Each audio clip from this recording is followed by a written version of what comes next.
Good evening, ladies and gentlemen, and welcome live inside the Danbury Ice Arena here in Danbury, Connecticut. Kendall Grayson with you as always for Twin City Thunderbirds hockey. Thank you so much for joining us this evening. This is the pregame show ahead of tonight's matchup as the Thunderbirds are behind enemy lines for back-to-back games here on the weekend. It's the Hat-Tricks, the opponent tonight, and the opponent for the only time this season that these two teams will face off. And it's a rematch of a memorable series last year. The Binghamton Black Bears, the opponent for tomorrow night's game. 7 o'clock start tomorrow, 7:30 here on the way tonight in Danbury. So this is our pregame show. The Thunderbirds, of course, split games last weekend and hit the road here for these back-to-back games. Twin City with a record of 4-8. Danbury with a record of 5-8-2. The Hat-Tricks played back on Wednesday and dropped a road decision to the Black Bears. And so they'll look to avoid dropping 4 in a row. They've lost their last 3. And the Thunderbirds looking for win number 5 on the season and road win number 1 on the season if they can find it tonight, which we hope that they will, and gain some momentum going into tomorrow night's game behind enemy lines. So thanks everyone for tuning in here during our pregame show, as we'll have a look at the league standings and what it looks like right now from across the FPHL. Several teams in action earlier this week back on Wednesday.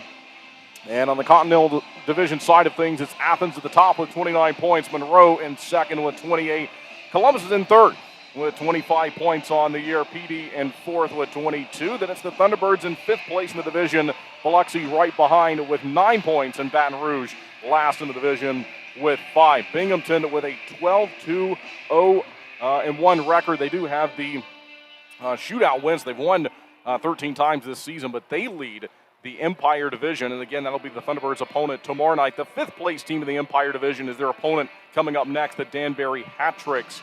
With a record of 4-8-2 officially. They do have an extra win in overtime, so they've won 5 times this season. Port Huron's in second, Topeka's in third. They have 19 points. Blue Ridge has 18. And then it's Danbury in fifth, Watertown in sixth, and Indiana with 4 points on the board so far this year. We'll have a look at the leaders on each side between these two teams, and it's still Gus Ford leading the way for the Thunderbirds with 19 points on the season. Josh LaBelle, when he was traded from the Hat-Tricks to the Thunderbirds, he became one of their highest scoring players as soon as he stepped onto the ice. So 16 points there, as you see the 3 goals and 13 assists. He had the power play goal last weekend, but the majority of those points were right here with this team. And so glad to have LaBelle on the good side of things. You see him there.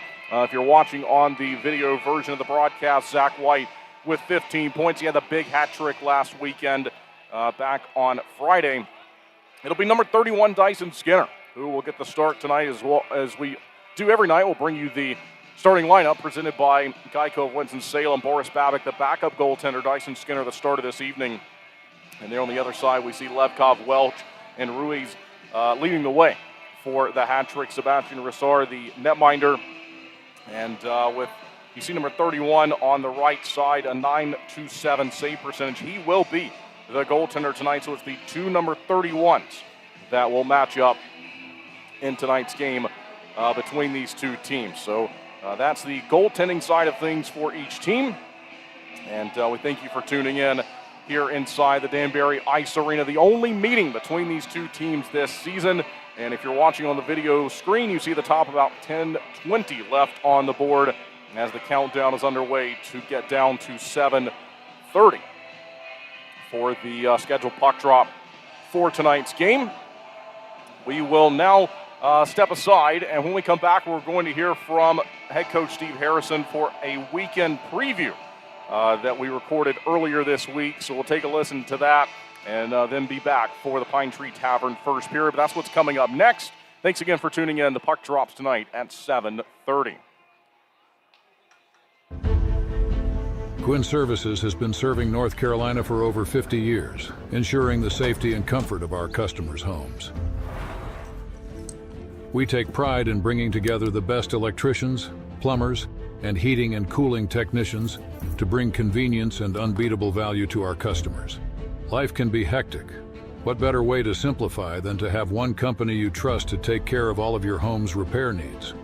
Since 1972, integrity and customer satisfaction have been at the heart of everything we do. We are proud to have built a name our neighbors trust, one that provides peace of mind and a service that can be relied on, today, tomorrow, and for years to come. Thank you for trusting Gwynn Services with your home. We are proud to stand behind the work we do every single day to serve our friends and neighbors here in North Carolina. We are Gwynn Services. One call does it all. Introducing Flow Rewards, the exclusive rewards program for Flow Automotive customers. With Flow Rewards, every vehicle purchase and service visit earns you points towards future maintenance on your vehicle. To start earning and redeeming Flow Rewards points, download Flow Garage, make an account, and add your vehicle. If your account is already set up with your vehicle, you'll start earning rewards points automatically. Add family members to your household to earn Flow Rewards points together. Don't miss out. Download the Flow Garage app to start earning Flow Rewards points with your next service visit or vehicle purchase. Kendall Grayson here with Thunderbirds head coach Steve Harrison for our weekend preview. Coach, on the road here on this holiday weekend, the Danbury Hat Tricks, the opponent on Friday night. Binghamton, we'll see them on Saturday night. Danbury, the only matchup against them this season. You didn't see them last year, so you have to go back to 2 years ago. What are you looking for your team here on Friday night when they go into Danbury? Well, it's always a hard game there. They got some rapid trends, and it's always electrifying there. So, but they got a good team. I think they're trying to find their footing a little bit like us a little bit right now. But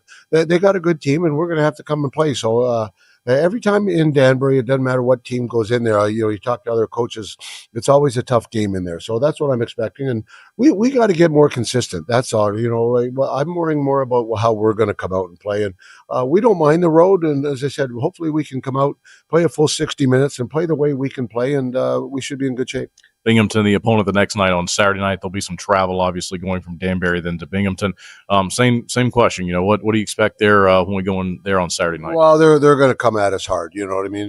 They got a great team, and obviously, they've had success in the last couple of years, especially at home. And it's a showdown from last year, and I don't think we put our best foot forward the last couple of years in the finals. And congrats to those two, that team there, but they outplayed us. But we got to go in there and show them what we have, and it'll be a great test. I'm looking forward to it. See where we match up. That's one of the premier teams. They're like Athens, right up there, and so we have to go out there and play away from the puck very well, but just go and play and see where we're at. As I said, I'm when you go on the road like this against two good teams, it's exciting because you see where you're at as a team, where we're at as an organization, and as I said, I'm looking forward to it. Thanks, Coach. Good luck this weekend. Thanks very much. Being your best is hard. You got to take care of yourself. You got your husband. Let's put in a pool for the kids. For the kids. Forget the car. How about a motorcycle? And if you own a business? We need servers from this century. Yeah. At a Legacy Federal Credit Union, we're committed to helping you be your best you. Whether it's with an unbeatable car loan rate, home equity line of credit, or small business help. Who's the best? Visit alegacy.org for our best rates.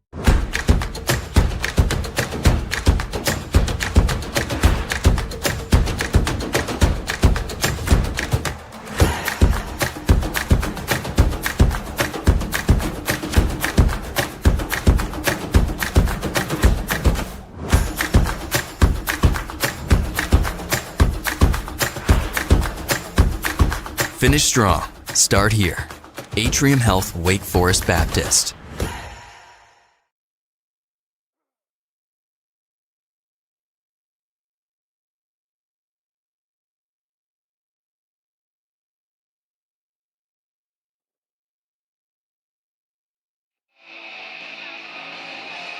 And welcome back live inside the Danbury Ice Arena here in Danbury, Connecticut, home of the Hat Tricks. Kendall Grayson with you as always for Twin City Thunderbirds hockey. And we hope you enjoyed the conversation there with Coach Harry, part of our weekend preview series. We'll have more content from Coach Harry coming up later on in the broadcast. But the national anthem We will hear it shortly. It's presented, as always, to us by the American Elevator Company. Geico of Winston-Salem has our starting lineup for the Thunderbirds. It's Michael Mania starting the game at forward with Jan Salak and Jacob Schnapp. It will be the former hat-trick and Josh LaBelle starting the game on defense with Don Carter Jr. and Dyson Skinner, number 31, in between the pipes tonight for the Thunderbirds. The officials hit the ice now. If you're watching on the video screen, you see them circling around in the offensive end to my left, defensive end to my left, but in the zone to our left. And that's where I'm stationed, is right on top of the blue line. Just well left of the camera. The camera is maybe 30, 40 feet to my right, and so it's right out to center ice. The broadcast location is to our left from that camera view. And so that's where I see the game from the near side boards. As they begin now the pregame festivities, the Thunderbirds behind enemy lines tonight and tomorrow night, and also next week with a road game against the PD Ice Cats on Friday. But then the Thunderbirds will return home for a home game against the Ice Cats on the 6th. Also home games against Columbus on the 12th and the 13th of December. And additional home games the month of December on the 20th. That's a Saturday night. And, of course, New Year's Eve against the Blue Ridge Bobcats. And so we hope that you will go out and get your tickets at WSFairgrounds.com, Ticketmaster.com, or by calling the Winston-Salem Fairgrounds Arena box office at 336-727-2236.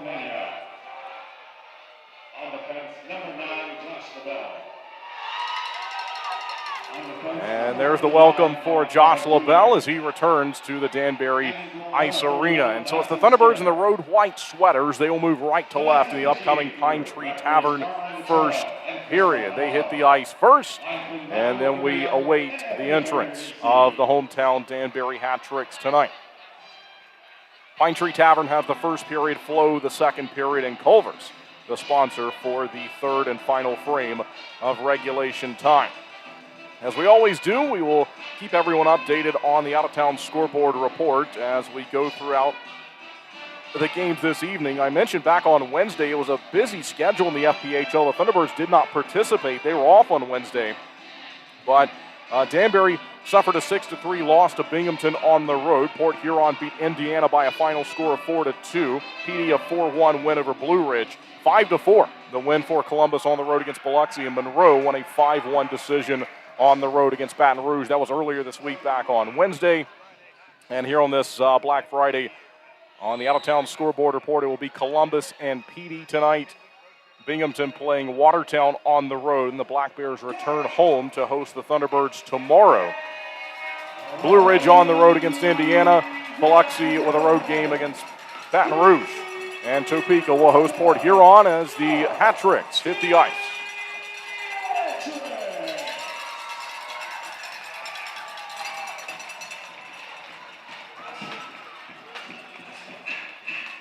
Hat Tricks in the black and orange sweaters. They will attack left to right in the opening period.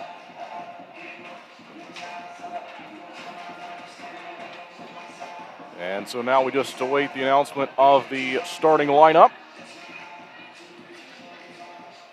We see the Thunderbird starters out at the blue line, led by the goaltender Dyson Skinner. On left wing, number 11, at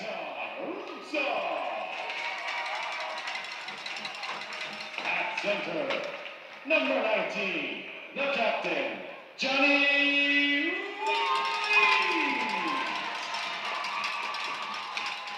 On right wing, number 9, Vadim Blah. On defense, number 22, Trey Delary.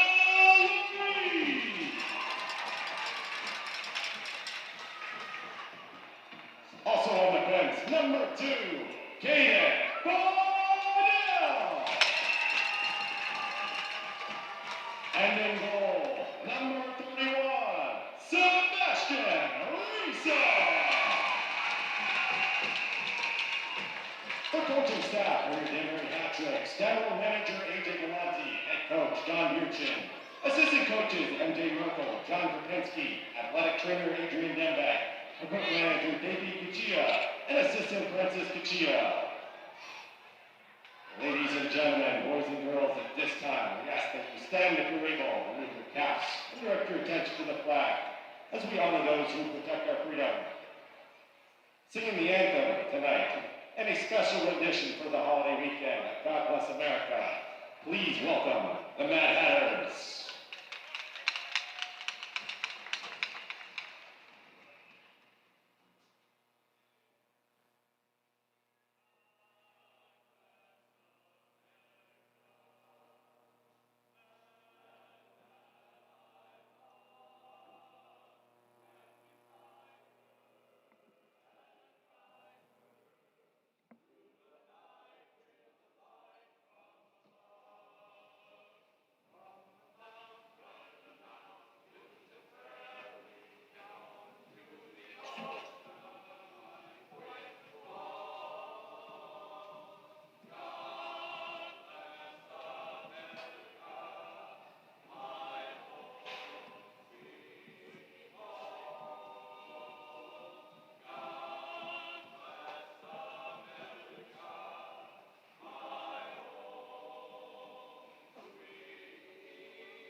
Please remain standing for the national anthem.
The Mad Hatters, everyone.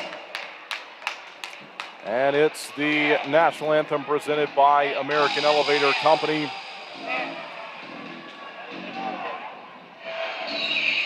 Geico of Winston-Salem has our starting lineup. As I mentioned, it's Michael Mania, Jan Salak, Jacob Schnapp, Josh LaBelle, Don Carter, and Dyson Skinner as we get ready for the Pine Tree Tavern first period.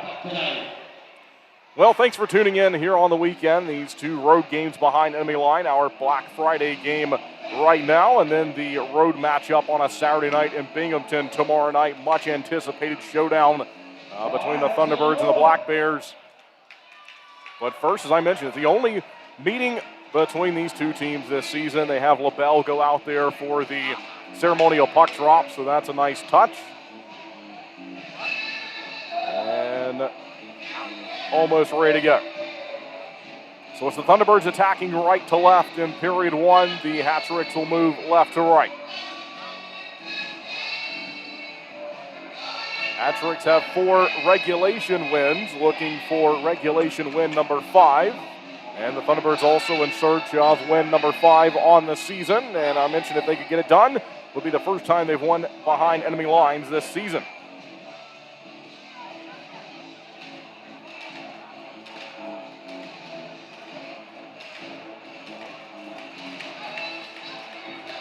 All right, here we go. We hope you enjoy it. Jan Salak will get us going. Sees Johnny Ruiz across from him. And tonight's game is underway. Pull back towards the defensive blue line for the Thunderbirds immediately, then fire long into an open corner. Back behind the goal for Dyson Skinner as he watches Don Carter play to the near side. Now it's in the corner again. Hat-tricks take it. They throw it out in front of the goal. Jacob Schnapp is there looking for it. We'll see if Schnapp can track it down. Carter plays instead. 21 goals in his FPHL career. And looking for his first on the season as it's played away by defender Trey Delory for the Hat-tricks, and each team making changes here in the opening minute of the Pine Tree Tavern first period. LaBelle snaps it out to the logo at center ice as the Thunderbirds will play from there. Connecticut native Zach White. And this is called back for an offside. So we have 19:13 left to go in our opening frame. Zach White of Milford, Connecticut. 8 goals, 7 assists on the season, 3 of them last week in a hat-trick performance, and 41 career goals in the FPHL. From the face-off, it's fouled and thrown onside from the Thunderbirds. Back behind for Sebastian Resar, the goaltender, as Resar's looking to win for the 5th time this season. Down the ice, stretch pass, and move it quickly to Alexander Levkov. Levkov far side corner now. They fight for possession. He spun around. They'll move it D to D up high. Long shot on the way, goes wide of the net. And found here by James Farmer. Farmer snaps it along to Gus Ford. Ford gives it away and right back for the good guys. Demke up to Ford. Dion Demke got it again. Here's Demke. Steps onside, holding on to it. Now back out to the neutral zone. He's pressured and he spins it ahead, where it's played by Jackson LeGros. Here's Demke to get it back. Dion Demke shooting one, and it's off the glass, nearly out to the neutral zone. Back the other way, and then the Thunderbirds will play it from there. Carter had to move it just out of the reach of Kandurka, who was searching for it. Back behind the goal. Sebastian Resar inside the line. Long shot there. It was blocked, though, as Smirnov tried to drive it towards the net. And it's dropped onside. So Dyson Skinner will play it, and nearly given away. Smirnov trying to get it back here, back behind the goal. 17:53 left to go in the Pine Tree Tavern first period. Out to center, found by Demke. Demke snaps it onside all the way around the boards. It's a full 5-player change. As they'll track it down here with Dobles. Found by Luke Dobles, New York native. And up they go with it. Now it's Michael Mania. Here's Mania, steps over the blue line, open far side circle, drops it back in front of the net there as the trailer was Jan Salak and it hopped on him. Jacob Schnapp looking to track it down, but it's the Hat-tricks with it. They'll step onside, power towards the net, back in behind the goal. And no shot there as it's found by the former Hat-trick Josh LaBelle, then given away and shot off the side of the net. LaBelle will look to take it back behind the cage. They'll force it up high. Long shot, it goes in off a redirect.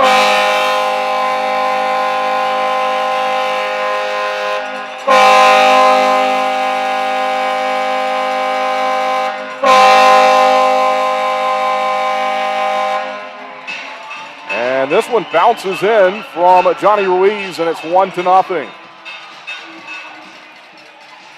We see here in the building, they are giving us a replay, and that one just bounced in behind Dyson Skinner. Tough break, tough way to start the night.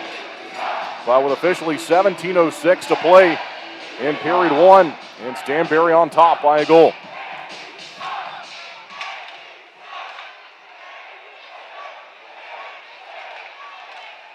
So we're back after the opening goal of the night. Thunderbirds fall behind by a goal and guilty of icing. Adam Edward Huron, please report to the penalty box. Adam Edward Huron, we have your vehicle registration certificate. Adam Edward Huron, penalty box.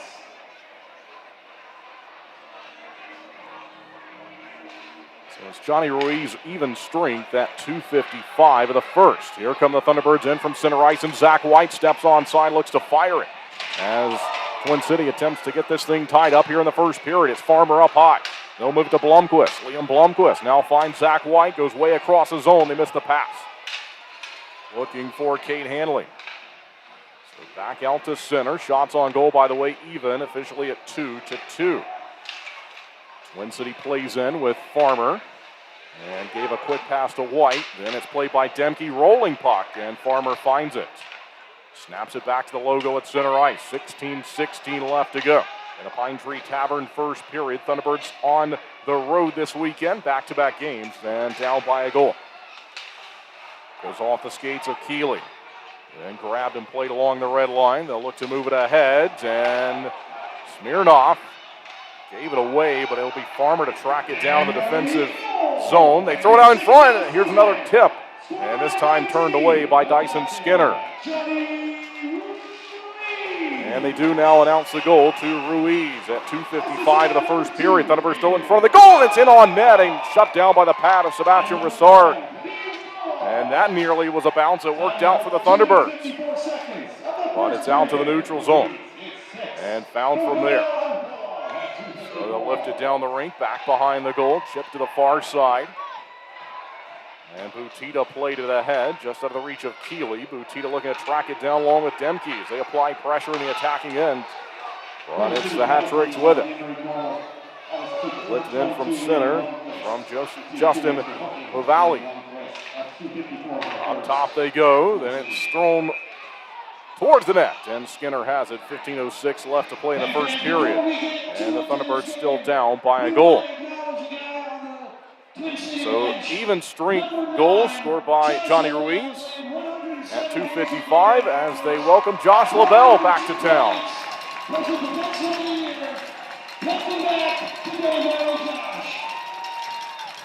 And so a nice ovation for him. We heard that announced when they announced the starting lineup for tonight's game. Back behind the goal, found here by LaBelle. And out to center, it's grabbed and played by Jacob Schnapp. Here's Schnapp looking for career goal 51. Far side circle, they'll throw it in front of the net, looking for a friendly bounce, taken back by the Hat-Tricks out to the neutral zone. They'll go off the backhand as they chip it down the ice from Anton Rubtsov.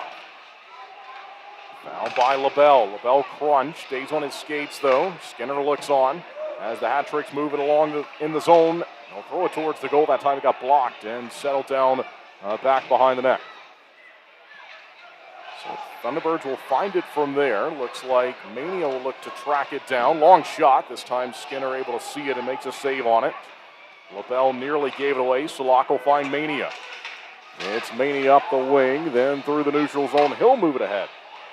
With now 14 minutes left to go in the first period. Thunderbirds on the road, down by a goal. We play on with Blomqvist applying a check and applying some pressure. Here come the Hat-Tricks the other way, though, in on goal. It bounces in.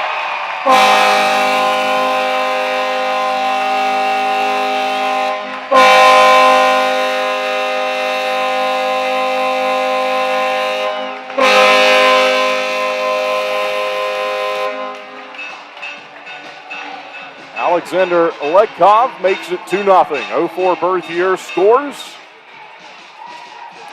for the 12th time this season. And now the fans into it. It's 2 goals on officially 3 shots now for the Hat-Tricks. They put one on the board. And Gus Ford back to the face-off circle. They show Ledkov on the bench here in the arena.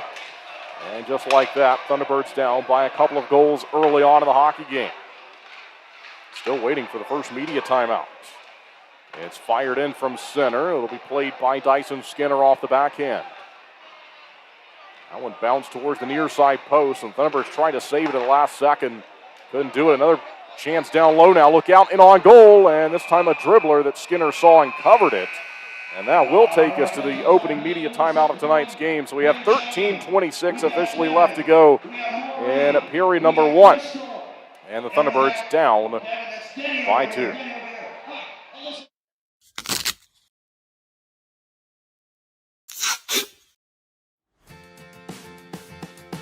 What are you doing, bub? Just fixing my chair.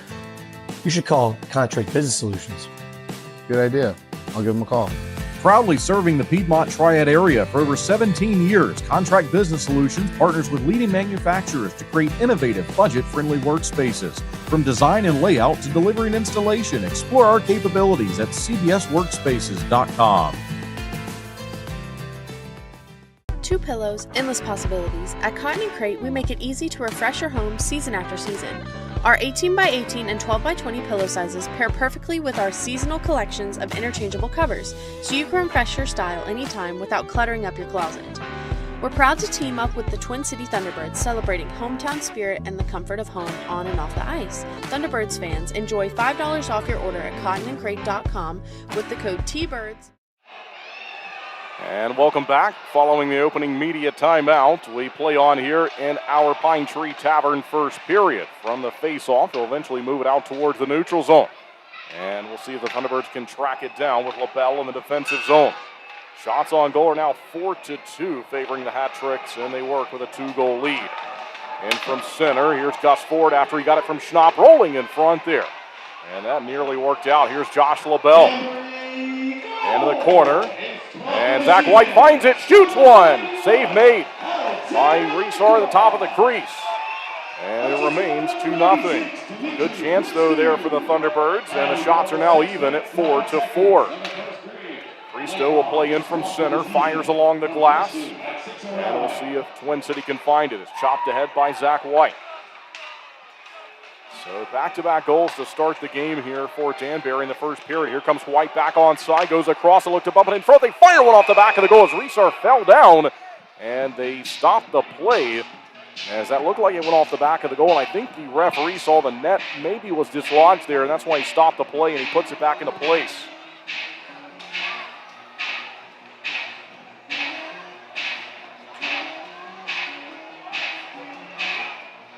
Johnny Ruiz at 2:55 and Alexander Ledkov at 6:09. The scoring play so far tonight for the Hat Tricks. Offensive zone face-off for Keeley. Wins it up top. Here we go. Hanley in on goal. Shut down by Reesar. And it's Farmer off the backhand. Threw it in front of the goal. Sebastian Reesar off to a good start to the night so far. Into the corner.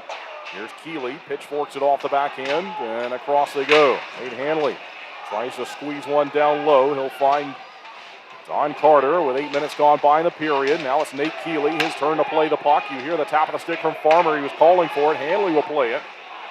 As we have our mic down on this side of the rink. As I mentioned earlier, this is where I'm stationed in the zone that plays going on right now. It's batted down by Keeley. Keeley pushes up top to Hanley. He pauses, then gets back to Keeley.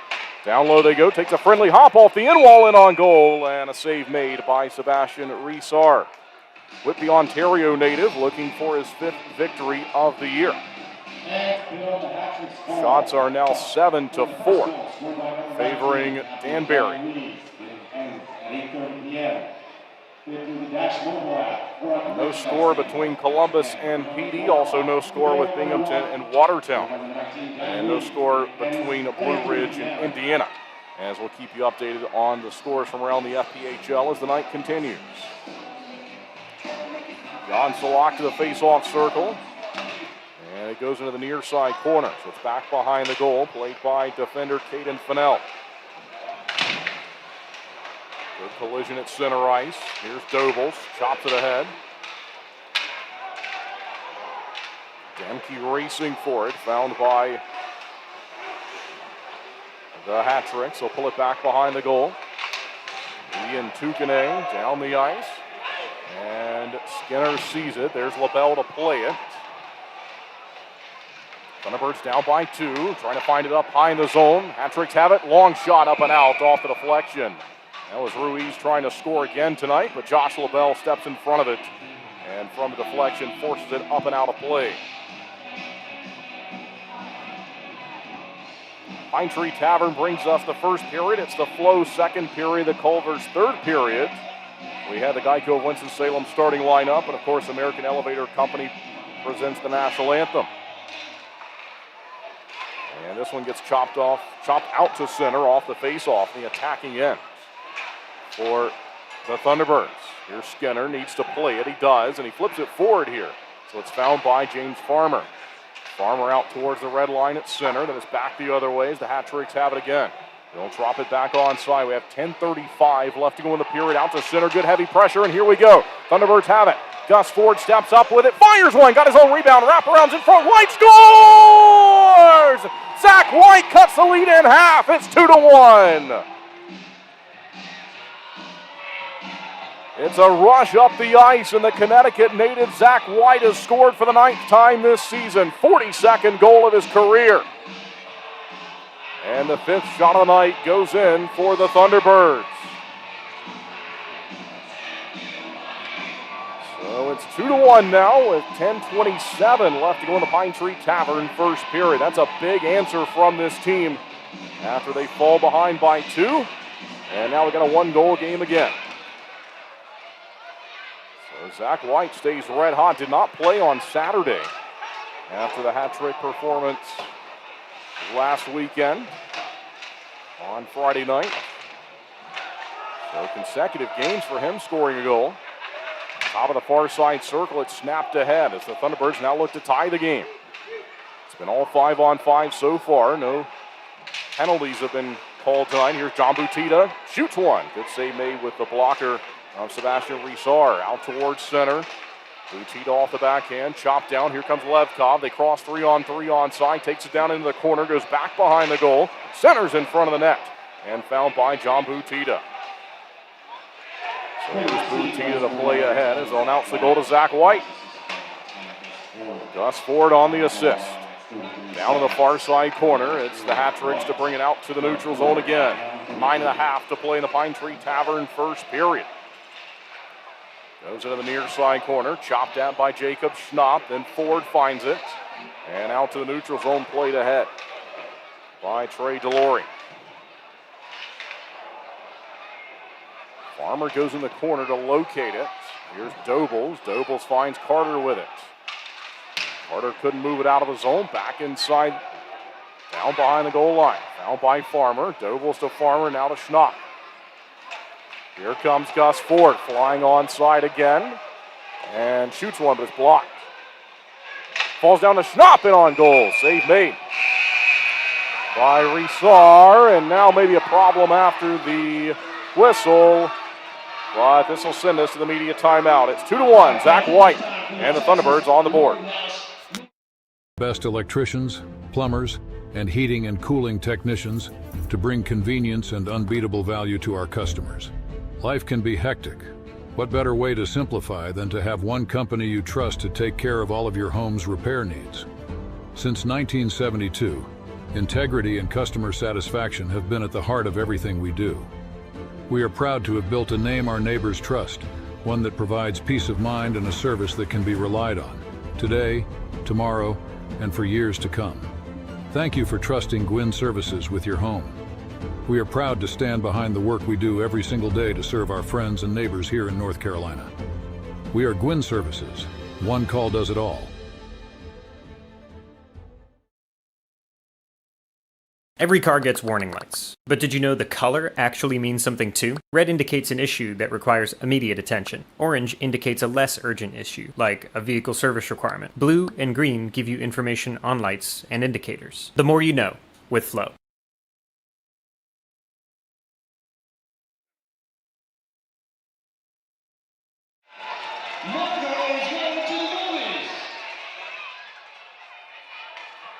Offensive zone face-off on the way for the Thunderbirds, down 2-1 here in period 1. And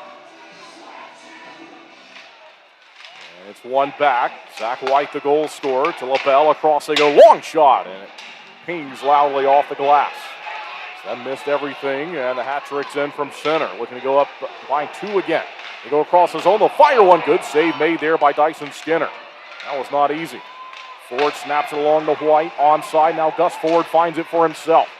Ford in the far side corner, steps free, still with it, holds on to it, puts on a show, finds Mania, fires one, and it's covered up by Sebastian Risar.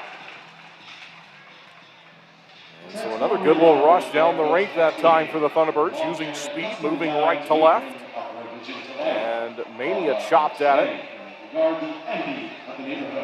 Michael Mania in search of his 3rd goal of the year. He has 2 in 12 games, and of course those came in the same game a few weekends ago. From the face-off, this will roll towards the net, settles in the near side corner instead. Shots are officially 5-11. There's Salak running 2. And Demke trying to find it. Here's Salak. Bats it down out of midair, still searching for it in front of the goal. And pulled away. And out to the neutral zone. So the Hat-Tricks, a delayed offside. They circle back around with 7:45 left to go. In the period, look out here as it's up and out. And that'll bring us to a stoppage.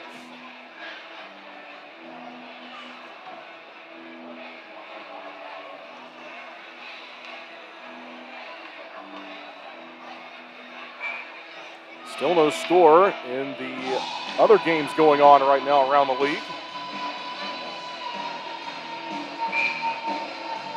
Nate Keeley to the circle, and they didn't like this face-off. They'll do it again.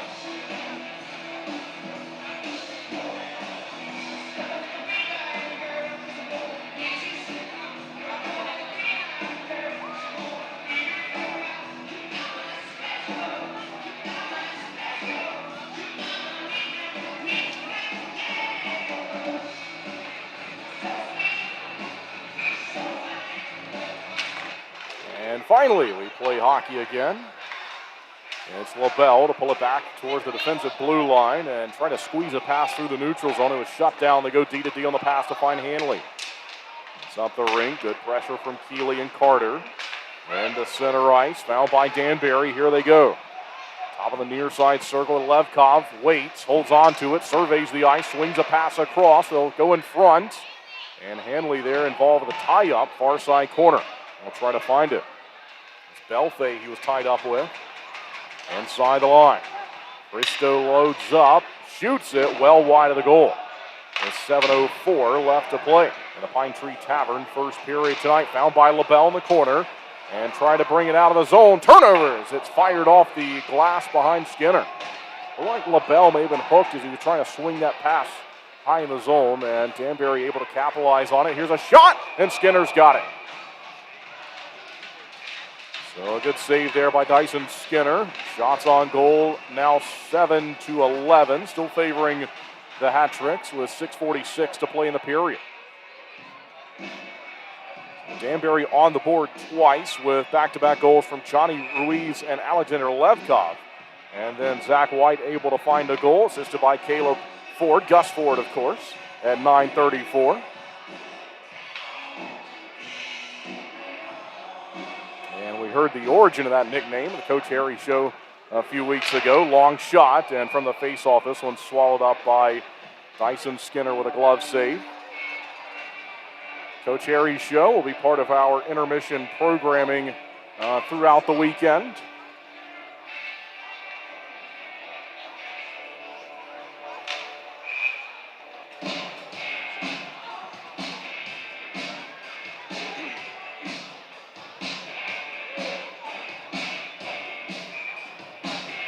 Well, still waiting on the face-off to commence here. And ready to go. Zach White wins this one back behind the goal line. So we have 6:37 to play in the first period. Turnover. Hat-Tricks have it off the back of the goal. And they look to center here. Pressure, though, from Twin City to the far side corner. Back behind the goal. Wrap chance. And they look for another lucky bounce, and they nearly had one there. There's Zach White to play it ahead.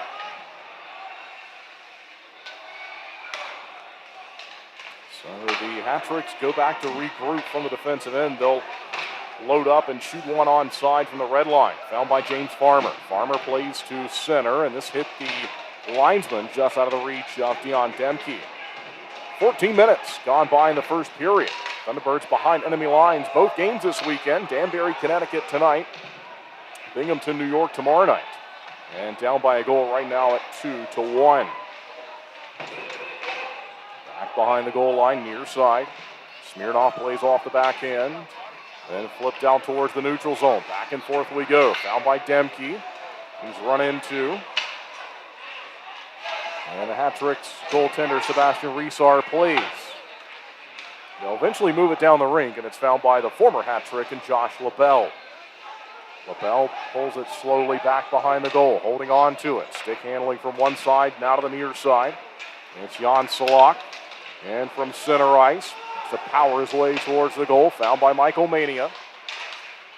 And taken aside by Danbury again.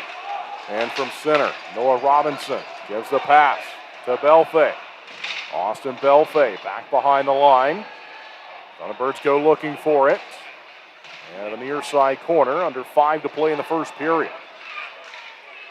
Now they'll move it across the zone. See if Twin City can find it high in the zone now, as the Hat-Tricks want to go down low with it again. Once more, it's Josh LaBelle trying to move it up to Michael Mania. LaBelle still has to work for the puck here as they battle along the side of the circle. Look out, shot on the way, they fan on it. Michael Mania finds it. Mania's by himself for now, but moving with the puck. 1-on-3 as he crosses onside. Enemies run into as the Thunderbirds get a line change in back behind the play. Hanley goes down, Hat-Tricks to it as they look to pass to the near side. See if Twin City can locate it. There's Farmer taking a check, stays on his skates though. And out to center. Long shot, and Skinner has it, throws it down for James Farmer. Farmer still looking for his first point of the season. Played up to John Butita. And back on side for Danbury. Back and forth we go. Shots are 11-9 now favoring Danbury. Here's Don Carter. Don Carter out to center. Here's Keeley to find it. Nate Keeley, top of the left circle. Goes higher in the zone actually, and then he spins it down low. Looks for help from there. Inside the line. They move it across. Here's LaBelle. Back down behind the goal line. They battle for possession. We'll see if the Thunderbirds can find it. Butita high in the zone. Danbury ready for the pass and then off a deflection. LaBelle sees Hanley chase it down the logo. And Don Carter Jr. whistled for an offside. So we'll step aside with 3:23 left to go in period 1. And the Thunderbirds still down by a goal at 2-1. Being your best is hard. You gotta take care of yourself. You got your husband. Let's put in a pool. For the kids. For the kids. Forget the car. How about a motorcycle? And if you own a business? We need servers from like this century. Yeah. At a Legacy Federal Credit Union, we're committed to helping you be your best you. Whether it's with an unbeatable car loan rate, home equity line of credit, or small business help. Who's the best? Visit alegacy.org for our best rates. Maple Chase Golf and Country Club offers the best in recreational amenities in the Triad. Come enjoy a meal at the Pinebrook Bar and Grill, relax by our pool and cabana, and gear up at the Pro Shop while sharpening your skills on our 9,000 square foot putting green and play around on our 18-hole Ellis Maples Design Championship Golf Course. You can find out more at maplechasecc.com. That's maplechasecc.com.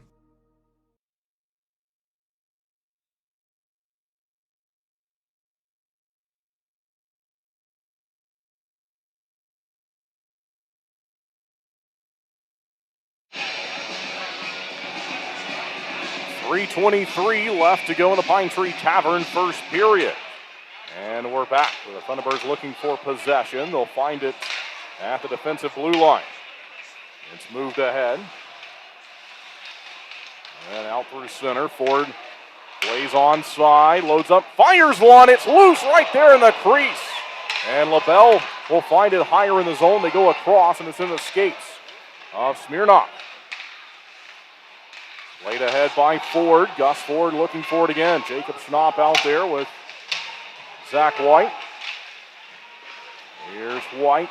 Finds the pass to Smirnoff. Circles around. Timothy Smirnoff is open. Still with it. Finds Josh LaBelle. And they'll power it into an open corner. They go to work from there. Hat-Tricks search for it out towards center. Could be a 2-on-1 developing. Thunderbirds backtracking. Hat-Tricks have it. Long shot. Easy save for Tyson Skinner. And now some extracurriculars developing after the whistle. As Skinner's able to make that glove save. I mentioned it's been all 5-on-5 so far. We've yet to have a penalty called for tonight's game. As things start to break away, and looks like we'll stay 5-on-5 after that. So here in the building, they have the shots as 13-10 officially, and that's what we have to go by. So 13-10 favoring Danbury. 5-on-5 face-off defensive zone.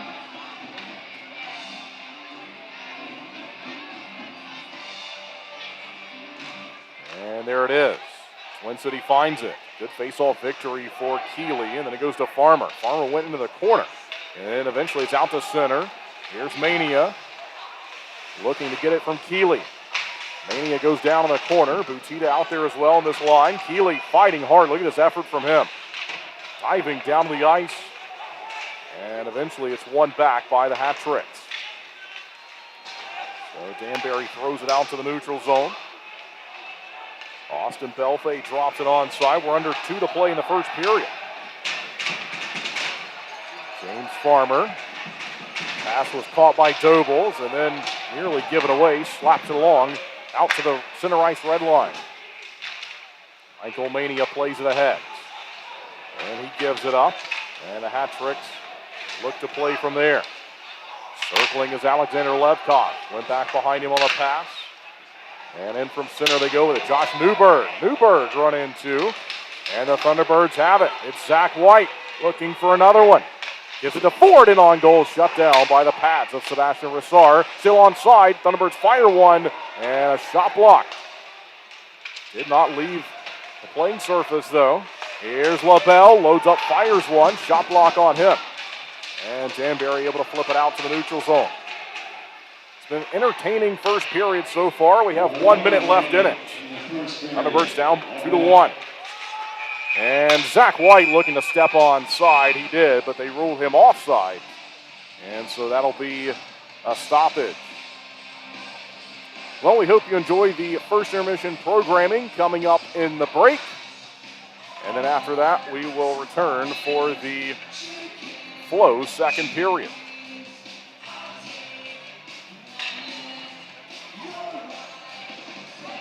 Face off outside Twin City's attacking area. That's 2 hours left in the first and third period.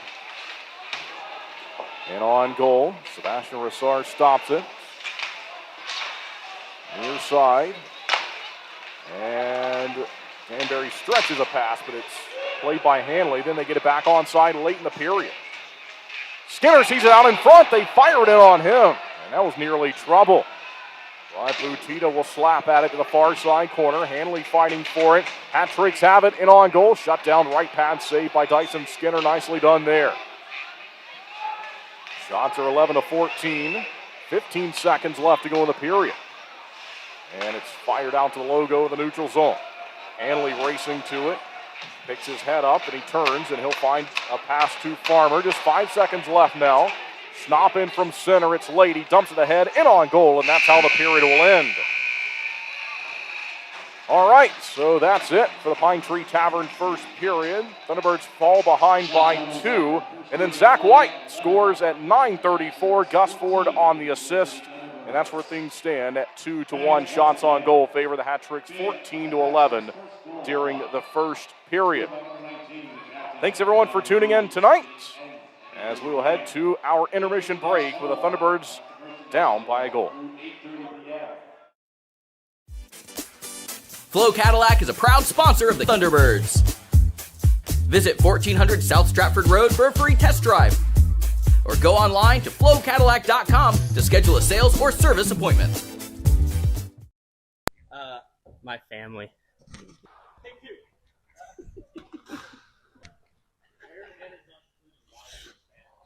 My family and my friends.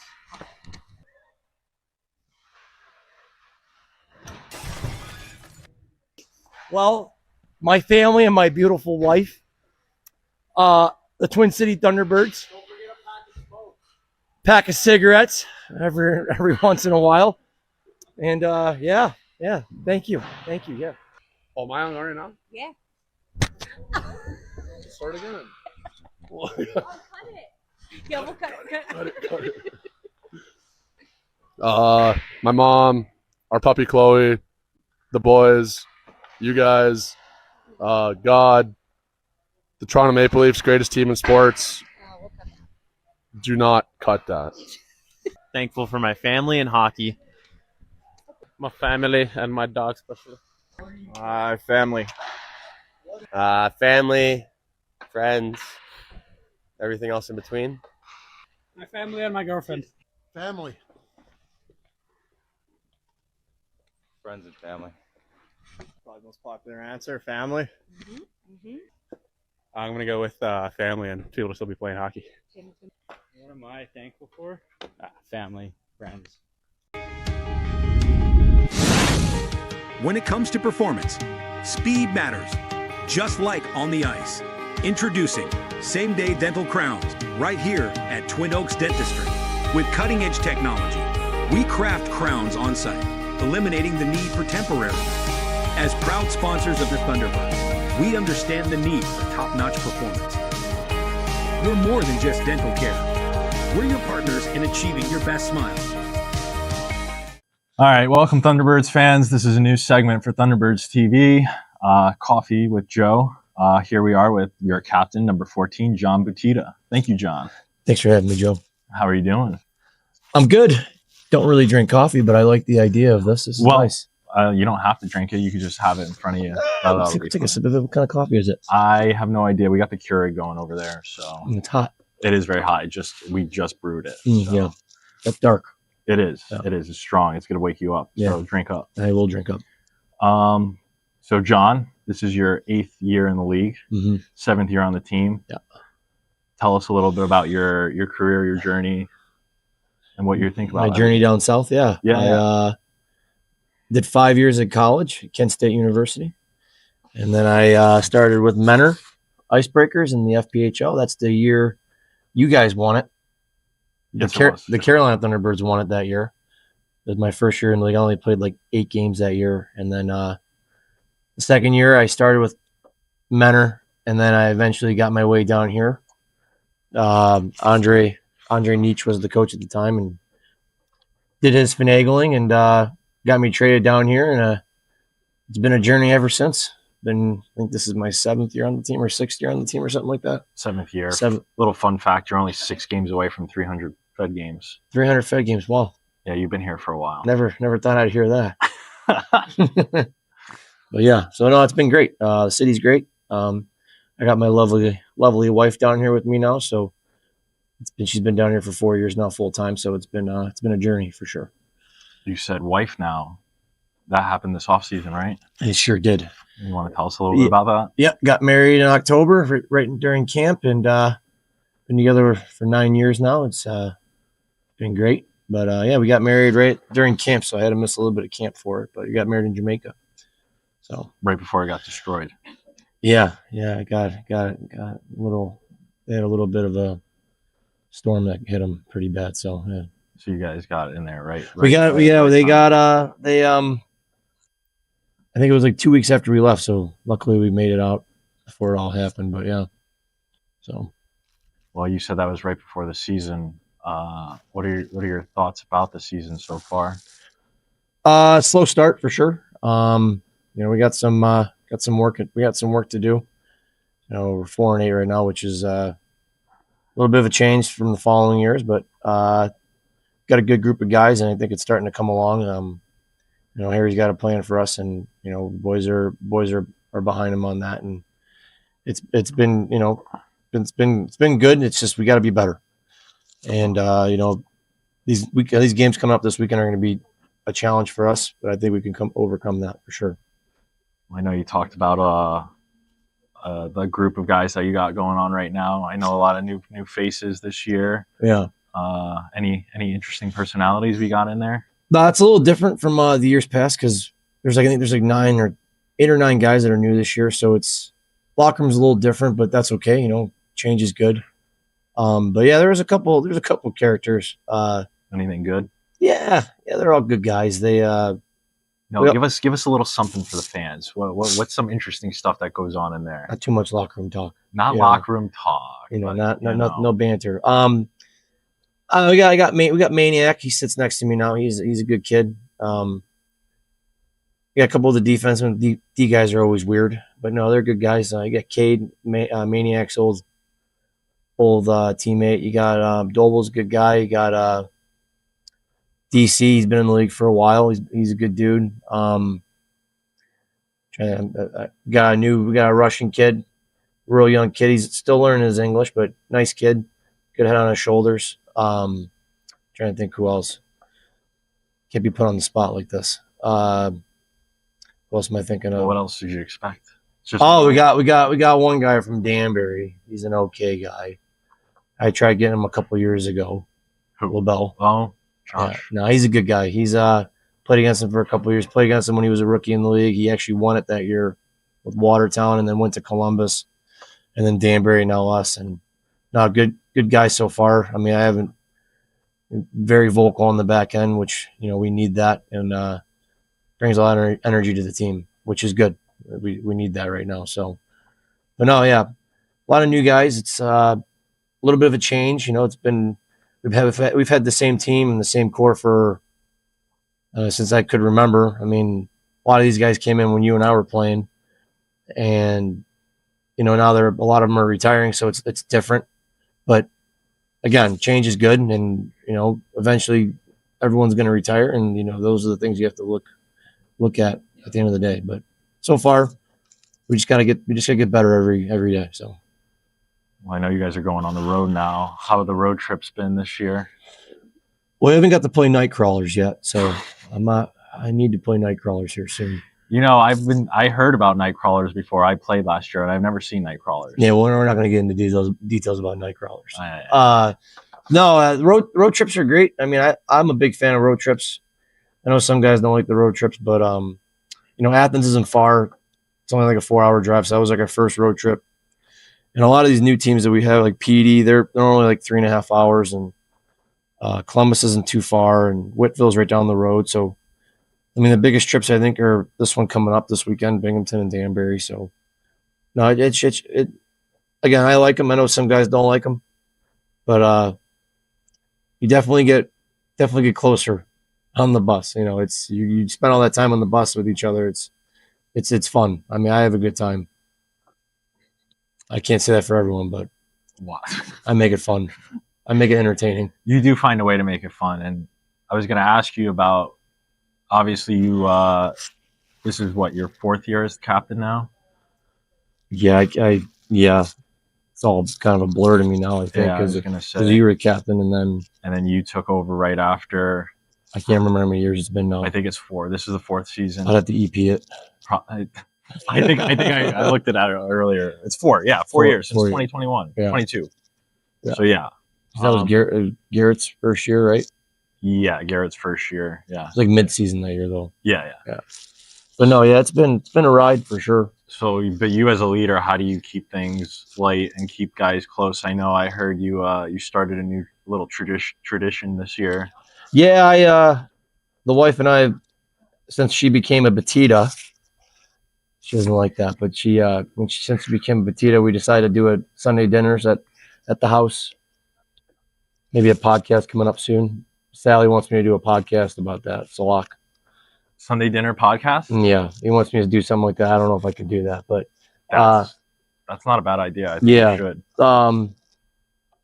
Yeah, we just started this every Sunday. We do we bring like 2 or 3 new guys over, and I make them wear those wife beater things, those shirts underneath, and that's the way they have to eat. So it's kind of comical. Some of the new guys don't like doing it, but I don't care.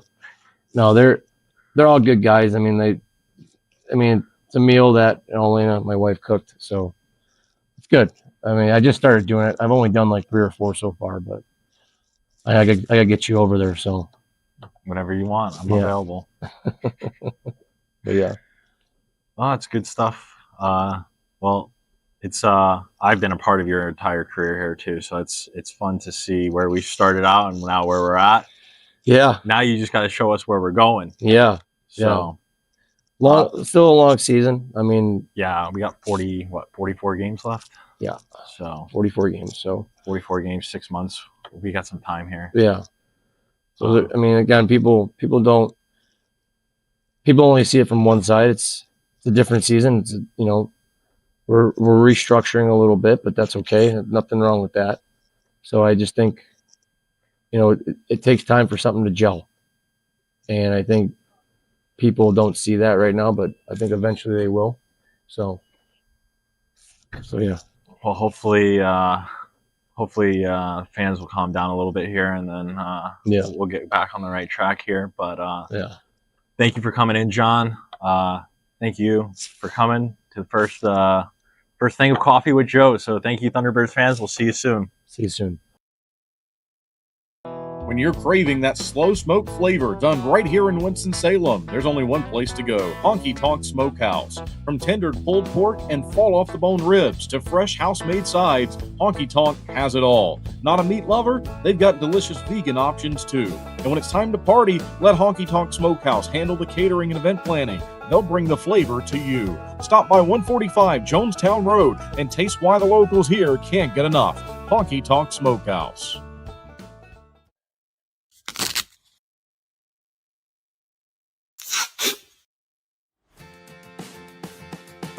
What are you doing, bub? Just fixing my chair. You should call Contract Business Solutions. Good idea.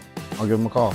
Proudly serving the Piedmont Triad area for over 17 years, Contract Business Solutions partners with leading manufacturers to create innovative, budget-friendly workspaces. From design and layout to delivery and installation, explore our capabilities at cbsworkspaces.com. Two pillows, endless possibilities. At Cotton & Crate, we make it easy to refresh your home season after season. Our 18x18 and 12x20 pillow sizes pair perfectly with our seasonal collections of interchangeable covers, so you can refresh your style anytime without cluttering up your closet. We're proud to team up with the Twin City Thunderbirds, celebrating hometown spirit and the comfort of home on and off the ice. Thunderbirds fans, enjoy $5 off your order at cottonandcrate.com with the code TBIRDS5OFF. Cotton & Crate, two pillows, endless possibilities.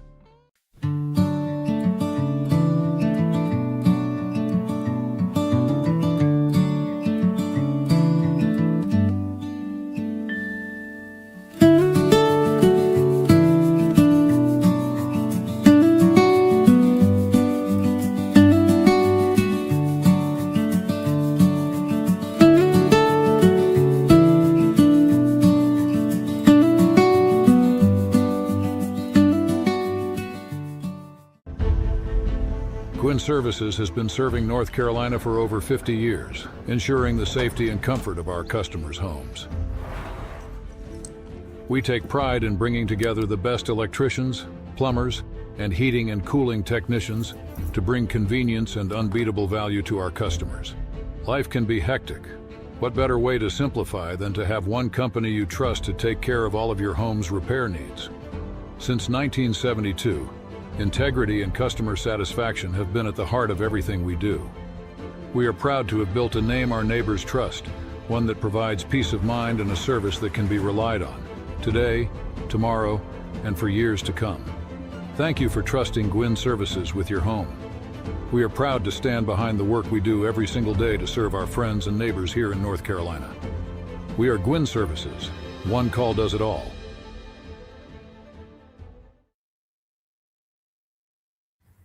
April 21st, 2009. Dear Amy, today your life is going to change forever.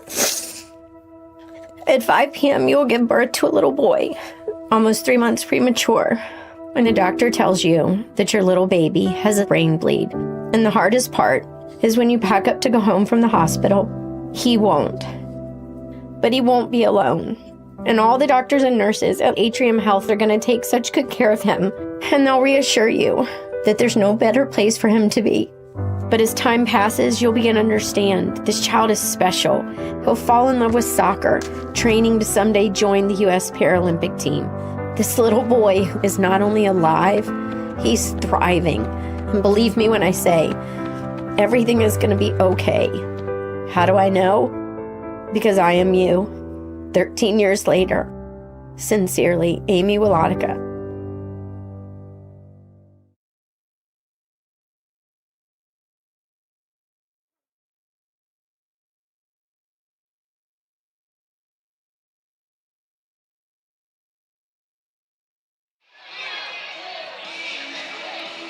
And welcome back live inside the Danbury Ice Arena in Danbury, Connecticut. Kendall Grayson with you as always for tonight's Thunderbirds broadcast. We hope you enjoyed the intermission programming as we get ready for the Flow second period. The Thunderbirds trail by 2, about 6 minutes into the Pine Tree Tavern first period. 6:09 was the time of the goal for Alexander Levkov after Johnny Ruiz made it 1-0 at 2:55. But Zach White has the Thunderbirds on the board. Gus Ford with the assist at 9:34 of period number 1. So that's what it looked like on the scoreboard. No penalties to report from the opening 20 minutes. And Dyson Skinner in goal for the Thunderbirds. Sebastian Risar in goal for the hat-tricks this evening. Out-of-town scoreboard report. Here's what it looks like from around the league. Binghamton, the Thunderbirds' opponent tomorrow night, has a 1-0 advantage on the road against Watertown at 1-0 in the second period. It was Binghamton to defeat the hat-tricks on home ice back on Wednesday. And so the Black Bears off to a 1-0 lead in that game. PD also has a 1-0 lead on Columbus. Blue Ridge is leading Indiana by a goal at 1-0. And Baton Rouge has a 1-0 lead on Biloxi. Tie game, though, 1-1 between Port Huron and Topeka. It's a 7 o'clock game behind enemy lines tomorrow night. And we're almost ready to go. Here in the building, we have just under a minute and a half on the clock as we await the entrance of each team. We have the officials back and ready for the Flow second period.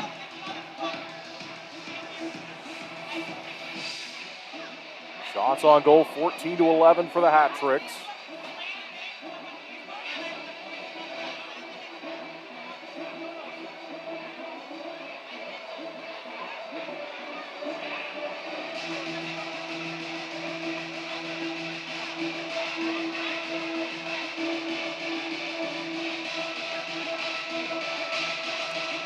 Team had a morning skate here this morning as the Thunderbirds skate out with Dyson Skinner leading the way. Thunderbirds traveled overnight last night, left on Thanksgiving, and skated this morning. And the hat-trick hit the ice for the middle frame. So each team is back, and they've switched ends of the building. So now we'll see the Thunderbirds in the white sweaters attacking left to right, and Danbury moving right to left. Dyson Skinner going through his stretching routine in search of his second victory of the season, his 4th career win.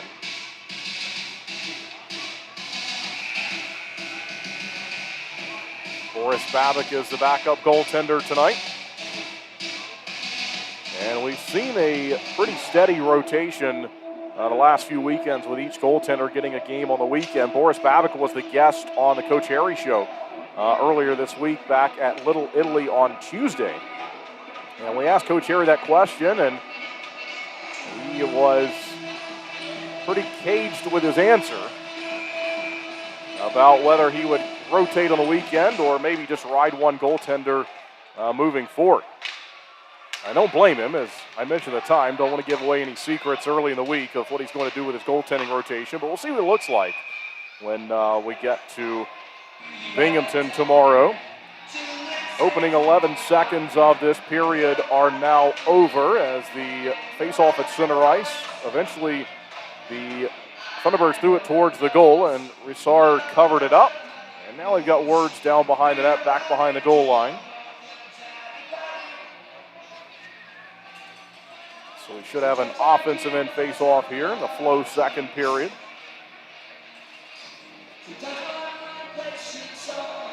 Zach White, Gus Ford, and Jacob Schnapp on the top line. And we'll see if Smirnov can hold the line. He cannot, and so it's back down into the defensive end where Josh LaBelle will go to play it. Found, though, by Smirnov, and it's out to Zach White at center ice and turned away as Frolov has it. And this is up and out here at the Danbury Ice Arena. Stoppage for a puck out of play with 19:31 to play in the second period.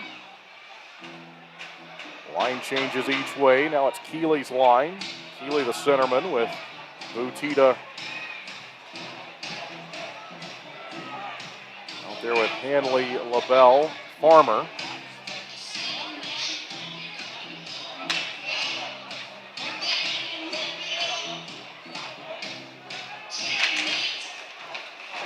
So it's down, fouled by Carter. Here's Keeley. Steps over the center ice red line. Onside is Nate Keeley's open. Swings one just wide of the goal. Inside the lines, the Thunderbirds look to tie the game here early on in the Flow second period. Don Carter Jr. circles around, gives to Nate Keeley in the corner. Farmer and Hanley up top. Now Butita throws it wide of the goal. Hanley steps up, chops one towards the net, but it was blocked well up in the zone. And so that one never made it to the net. Here's Carter into the corner. Good tight turn by Don Carter. He left it behind the goal eventually as Butita leads a pass for Keeley. And taken back by the Hat Tricks, right back though for the Thunderbirds. And center, batted down. Hanley steps up, plays across. No one there. Now Butita finds it and plays it ahead. Chipped in behind the goal. It's whacked at by Rissar. And into the corner. So still the Thunderbirds here. And they'll drop it down behind the net. Good zone time for Twin City. As I say that, it's played out to the neutral zone by Mania. As it was moved out, and so here's Farmer to find Hanley. James Farmer, Cade Hanley, then Michael Mania left it back behind him. Hat Tricks onside here, and he'll slide it back behind the goal line. Alexander Levkov with it. High in the zone, Levkov leaves it. And a shot on the way, blocked in front, gloved up by Skinner. So that one falls down. Dyson Skinner was ready for it. That was traffic that he had to deal with. And as it dropped down, he throws his hand on it and gets a break in the action. Here in the building, we're getting some different views. They have a close zoomed-up shot right now, zoomed-in shot, close-up shot of Dyson Skinner. If you're watching online, we still have just the one camera that they're using from the high side of things, but we saw Dyson Skinner there take a drink from the water bottle. And we're back with the Thunderbirds looking to track it down into the defensive end. Still down by one here in the matchup with just over 2 minutes gone by in the Flow second period. Chop down towards the blue line. Still onside, though. Hat Tricks have it. As Kandurka couldn't get the shot to go. Caden Kandurka. They'll look to take it away. Salak and Mania working, and then it finds its way to Dobles. So played ahead here from Luke Dobles. Dobles will pitch it down the ice. Wants his teammates to help him out. Mania skates after it. He's run into. Back behind the net. 17-17 to play in the Flow second period. Down behind the line. They'll battle for it. Jan Salak. It's out of his reach and found by the Hat Tricks. Right back, though, for the good guys. Here we go. Mania, and he's run into up high. Back behind the net. He stands up, out to center. There's a check along the red line. So all of a sudden we got body checks flying as the physicality starts to ramp up. Down by Dobles in the far side corner. Goes back behind, and LaBelle snaps it down the rink. Back behind the net. Schnapp looks to apply some pressure. Danbury finds it, and then they give it away to Timo Smirnov.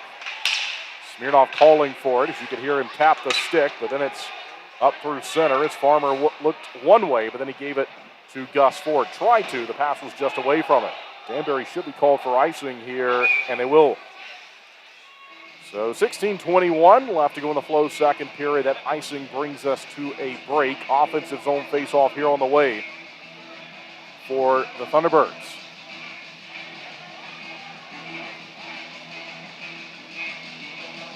This will be from the right dot. Gus Ford will take it.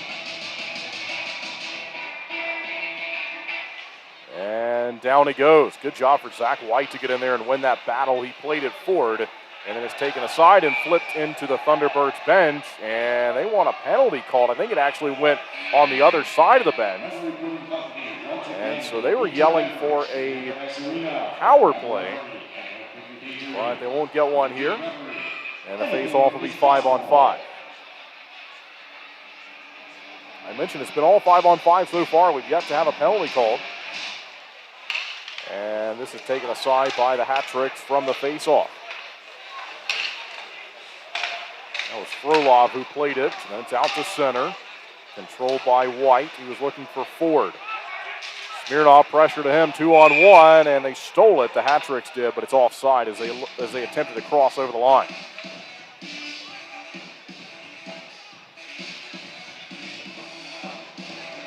So each team making changes. 5-on-5 hockey.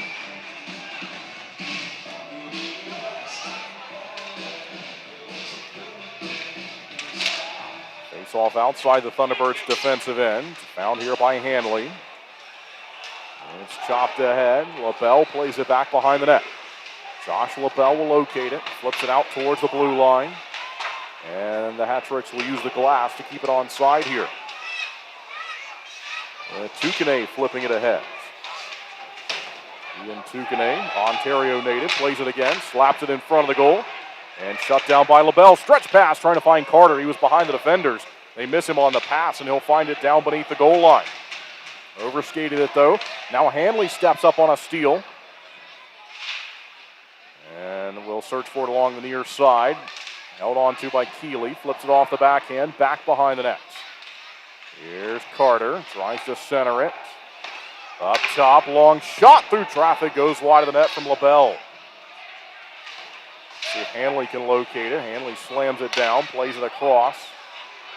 Now Keeley towards the goal through a screen. That one takes a hop off the end wall.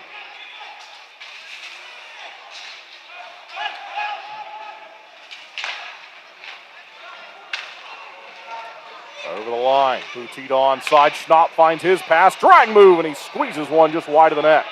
Powerful shot there from Jacob Schnapp. Used deception as he looked to fool the netminders. He pulled that one back and then ripped it just wide, just high. Danbury to it. They'll move it down the rink, back behind the goal line. Near side, here's Schnapp. And off the backhand, up to White. And stretch it down, trying to find Gus Ford. Ford locates it down behind the goal line. Thunderbirds look to tie it here. They'll go in front. No, it actually was played by the goaltender, but the net comes off. Sebastian Rissard. And a stoppage with 14:04 left to go in our Flow second period. Media timeout. We'll be right back.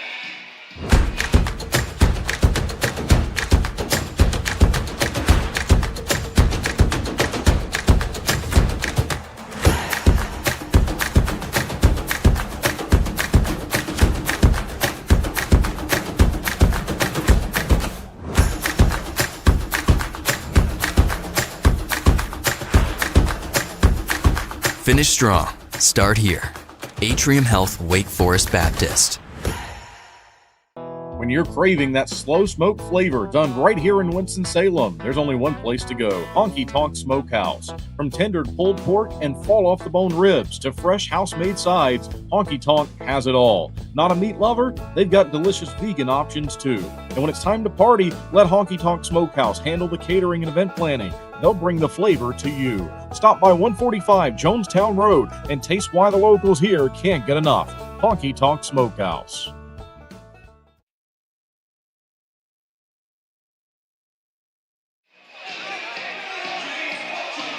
$14:04 left to go in the Flow second period tonight. Offensive zone face-off on the way for the visitors. Gus Ford will take it, has Zach White standing to his right, and Jacob Schnapp to his left. Connecticut native Zach White has the Thunderbirds' only goal so far. And we're back with the Hat-Tricks finding it in the near side corner. They'll lift it out to the neutral zone, played ahead from the logo, and dropped in behind the net. Good collision back behind Skinner, fouled by White. They go across. 13:45 left to play in the second period. Great reviews coming in for the intermission content here on the video side of things. Coffee with Joe. Hope fans enjoyed that. Long shot in on net. Glove save made by Skinner. Look out here, turnover for Love. Loads up, couldn't fire it. Still free. Rubtsov goes high in his own. Long shot. Pinball's free in front and back behind the net. Arm save made and they score.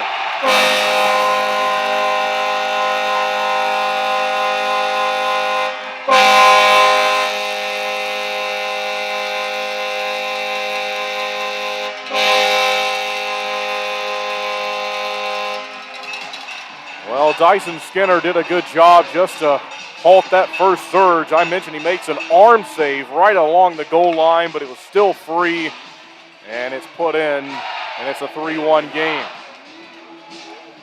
So Frolov has scored for the first time this year in his 4th game. And it's a 2-goal lead again. Face off at center ice following that one. Lifted in from the neutral zone, back behind the net. Just went away from Skinner inside the line. Chopped out by Dion Demke. Out towards the neutral zone. We'll see if the Thunderbirds can play it from there. Demke battling as Salak got knocked over. And racing over is Mania. Held onside, then moved back behind the goal, found by Hanley. It's Demke looking for it at center. And this is played in front of the Danbury bench. And so a stoppage with 12:43 left to go in the second period. 6 minutes, 40 seconds of the second period. Frolov is first of the season from Louise and Rupsov at 6:40. All right, friends, we got some good shit. It is real estate night. Any real estate agents? Face off on the way outside of Twin City's defensive end. This will be Keeley to take it. Shots are 16-14. And Keeley wins this back behind him, found by LaBelle. LaBelle over to Smirnov. Here's Carter to flip it ahead. Looks for Keeley to find it. Good check there from Nate Keeley. Another good one from John Butita. So the Thunderbirds down by a pair at 3-1 as we encroach closer to the halfway point of the hockey game. 2 minutes and 18 seconds away from that point here in the Flow second period. Keeley looks to track it down, takes a friendly bounce for the hat tricks. They'll shoot one, kicked out by Dyson Skinner. Good confidence save made there from him at the top of the goal mouth. Moves ahead, Keeley tries to track it down, far side corner, back behind the goal. Along to the near side, long shot, Smirnov, and it's gloved up by Sebastian Rissard. So 11:55 left to go in our Flow second period. We'll have a look at the out-of-town scoreboard report. As we get closer to the halfway point in the matchup, it's now 2-0 Blue Ridge over, Baton Rouge over Biloxi. 3-1 Blue Ridge is leading Indiana. Tie game 1-1 Binghamton and Watertown. Here comes Frolov and the hat tricks. They throw it in front of the goal. And they couldn't get that one to go off the backhand from Rupsov. Onside though for Danbury, in on net. And penalty's been called here after a shot towards Skinner. And he makes a nice save, and we'll see who this is called on. It looks like Danbury. And so they shot it. We had the simultaneous whistle, so that goal is not going to count anyway. If it had gone in, it didn't. And so we will see the Thunderbirds to the power play for the first time tonight. You're watching on the video feed. You now see that showing at the top of your screen, and the power play's underway. LaBelle has it. LaBelle scored a big power play goal on home ice last weekend. We'll see if he can do it again. Maybe one of his teammates. Josh LaBelle against his former team. Zach White, a one-timer blocked in front, and a hat-trick's clearance. It's moved down the rink. It's a tripping penalty to Vadim Frolov. And here comes Gus Ford and the good guys. Onside. Zach White in front of the goal. Takes it way back behind the net, holding on to it. Flips it high in the zone for Josh LaBelle. Into the corner. Here's Ford at the top of the near side circle. Side of the circle goes up high to LaBelle. And it's Zach White, and picked off by Danbury. They get in the way of the pass there. Johnny Ruiz blocked it. And the Thunderbirds have to go back to track this one down. Play by the goaltender, nearly giving away Jacob Schnapp. It rides on the glass and finds its way into the bleachers. So we'll reset things. We have 10:48 officially left to go in the period. And we have 1:05 left to go now on this power play. 5-on-4 attack. Right circle face-off. It's down, and we'll see if the Thunderbirds can play it ahead. Twin City looking to score double digits on the power play this season. They have 9 goals so far on the man advantage. Looking for goal number 10. Here's Salak. Plays in the top of the near side circle. Gives the pass to Carter. Now it's Don Carter. His turn to play it. Jan Salak blocked, and here's Butita to chop it down. It's in the corner. Goes up high to find Smirnov. Smirnov to Butita. Trying to give the pass across the zone. Up high, Salak. Smirnov steps up. Backhander blocked and covered up by the goaltender. This was scooped up by Sebastian Rissard. 10-11 to go in the period and 28 seconds left in the power play.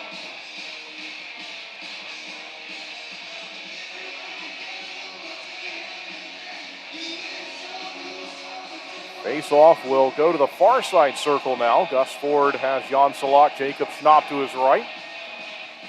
Josh LaBelle, Zach White higher in the zone. Had some movement there, so they want Ford to leave. Now we'll see Jacob Schnapp take the face-off. No, they'll go with Zach White. Here's Zach White. Switched his hold on the stick, and so he tried to win it off the backhand. It's found by the Hat-Tricks. The clear is on. Unsuccessful. LaBelle near side to find Schnapp.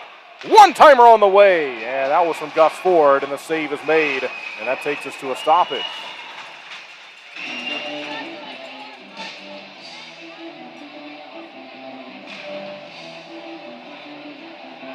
Ten minutes left in the period. 17 seconds remaining on the opening penalty of tonight's game. That was called to Vadim Frolov at 8:17 of this period for tripping, a 2-minute minor penalty. From the face-off, Thunderbirds have it. They couldn't hold the zone, though, as LaBelle had to go out to find the pass in the neutral zone. And the power play now nearly over. Schnapp tripped up. White, and they blow this down. They're going to say it was offside. White was breaking in, but a penalty. They're going to call this a hook, actually, as Schnapp was knocked down. And this takes us to the media timeout. So we'll step aside quickly and reset things for you when we return. Thunderbirds about to go right back to the power play. They'll have some 5-on-3 time.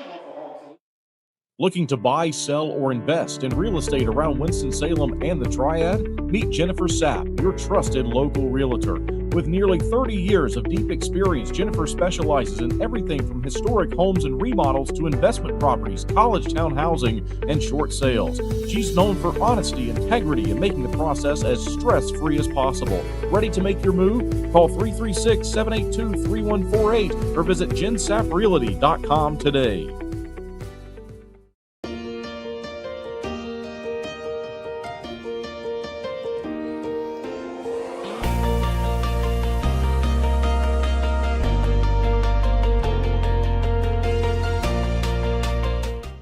Did you know that not changing your engine oil can result in engine failure? Regular oil changes can extend the life of your engine and reduce the risk of engine failure. Schedule your next oil change on the Flow Garage app. The more you know with Flow.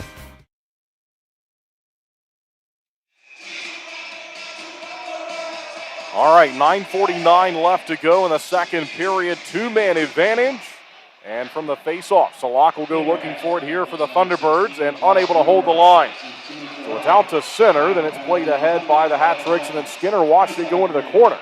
And so the Thunderbirds look to find it from there, and it goes back to a 5-on-4 power play.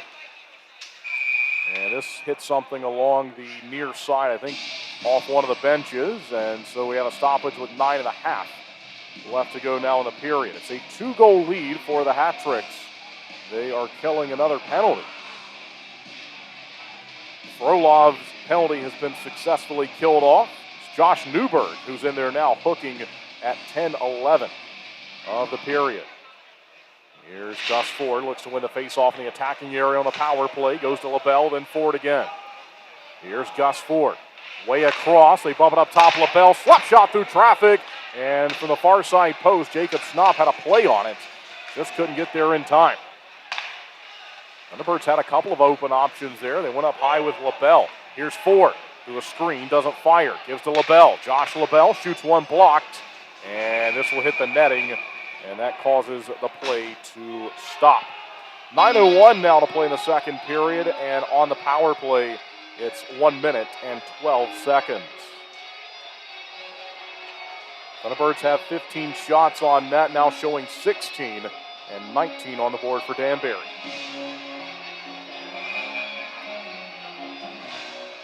Gus Ford, face off, same side. Salak to his left, Schnapp to his right. Schnapp in a discussion with Tukane. He and Tukane and Jacob Schnapp still talking. And now ready to go. Danbury from the faceoff. Good keep of the zone there from LaBelle. He gloved it down with his left hand as Schnapp provided the check in the near side corner at the same time. Here's Zach White looking to score another one tonight. Circling around. Far side corner gives the pass to LaBelle. LaBelle settles things down. Here he is, side of the circle, takes a look, goes in direct, back behind him to find White. Now it's Ford in front. LaBelle chips it towards the net. It's blocked. They look to find the rebound. White gives to LaBelle. LaBelle to Ford here on the power play across in front of the net, and White was calling for it. He chipped it just high of the goal. Gus Ford, pressure to him, and it's out to the neutral zone and back down into the defensive end. So here's LaBelle, moves along to Jan Salak. Salak steps up, looks to go up the left wing with it. Here's Salak, stick handling, top of the far side circle. Onside with 20 seconds left to go on the power play. It's Butita, the captain, behind the goal. Danbury clears, not out of the zone as it's kept by Smirnov. And out to center it goes, and that's going to do it for the Thunderbirds power play. As Newberg is standing in the box, and here he comes. It's 5-on-5 again. So 7:45 left to go in the Flow second period. Long shot in from the neutral zone, and that's turned away. Mania searching for it, and now we see Mania skating towards it. Butita also looking for it, and Keeley, but eventually finds its way out to center ice. Fired ahead by Smirnov. They look to go up the wing, and it's down in the corner. Butita, it's overskated by Michael Mania, and so the Hat Tricks will have room to move it out here. And centerman on the top line, Austin Belfay. Danbury making changes, found by Nate Keeley. Here he is up the left wing. They'll cross onside. Keeley looking for options, and changes being made from the Thunderbirds as well. It's given away. Danbury onside, long shot, goes well wide of the goal. Stays onside though. Got it down in front and then moved away. They'll have another chance. Frolov drops it back. They turn and fire one. Shot block goes down in the corner. Farmer rolls it on goal, and Demke pulls it free back behind the net. Goes off the skates of Mania, then Keeley plays, and finally it's out of danger to the neutral zone. Hat Tricks play it from there though. They put it back onside. See if Carter can find it. Long shot, and Skinner wants to stop play, and he will. So Dyson Skinner brings the game to a stoppage. Shots on goal are 19-17 now for Danbury. And a 2-goal deficit here on the road for the Thunderbirds.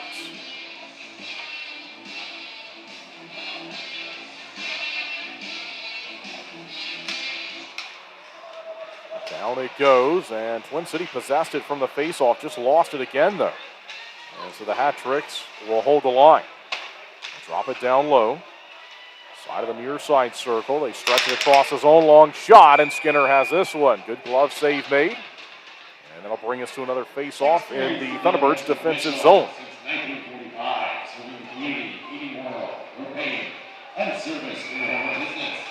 Indiana on the board again. It's 3-2 now, the deficit against Blue Ridge. Binghamton with a 1-goal advantage on the road against Watertown. Thunderbirds and the Black Bears, they've had some postseason play over the last couple of years, and we'll have a regular season, several regular season meetings, actually 3 this year. The first one tomorrow. Found by LaBelle. He looks to move it out to Carter. Steps over the line, fires ahead. 5:45 to play in the second period. Onside here for the Thunderbirds. Right back though for Danbury. Dobles looks to find it. And Malayon goes across with a pass. They've got it onside. Ledkov. Stolen away by Farmer. There's a hit from Farmer. Ties his man up. Could be a 2-on-2. Salak steps onside with it. Turns, shoots one wide of the goal. James Farmer, he'll find it and throws it to the net. Swallowed up by the goaltender, Sebastian Rissard. So some other games, it's Baton Rouge 2 and Biloxi 1. Still a tie game at 1 between Port Huron and Topeka. And still 1-1 with Columbus and PD. Thunderbirds will see the Ice Cats in back-to-back games next weekend. Road game on Friday as Twin City visits Florence for the first time this season. And then the Ice Cats back to the fairgrounds on Saturday night. Puck drops at 6:05. Danbury clears it, but they will beat out the icing whistle with hustle down through the middle of the rink. They got up to that one. They'll fire one wide. So Thunderbirds have it. They stretch it out to center, looking for a play up to Zach White. Put back onside, though, by the Hat Tricks. Fennell gives the pass. Ruiz sidestepped the collision, and they flutter one wide of the goal there. That one settles down. Fennell centers across, and he is run into rudely by Jacob Schnapp. They'll fire one towards the net. It's blocked. Schnapp slow to rise. And he stays out there. There's a check from Farmer. Ford looking for it. Dobles throws his man down. The post comes off. And a penalty is going to be called here against the Thunderbirds when they have more. Dobles drops the gloves. Right-handed punches. He's wrapped up for now.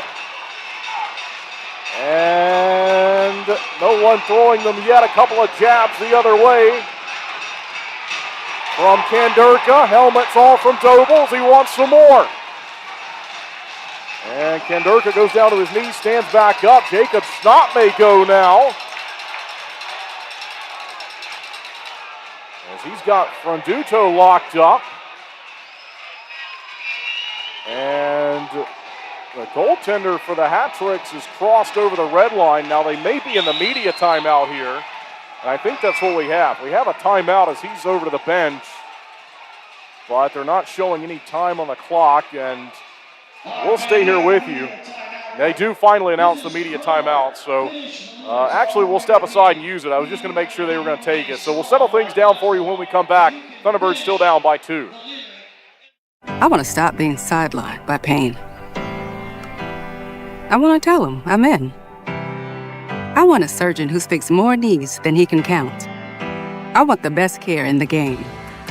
I want a team that's with me every step of the way. I want to bounce back fast. I want to show them my best is yet to come. For the best orthopedic care, you want Novant. Novant Health. Best surgeons, amazing nurses, remarkable care.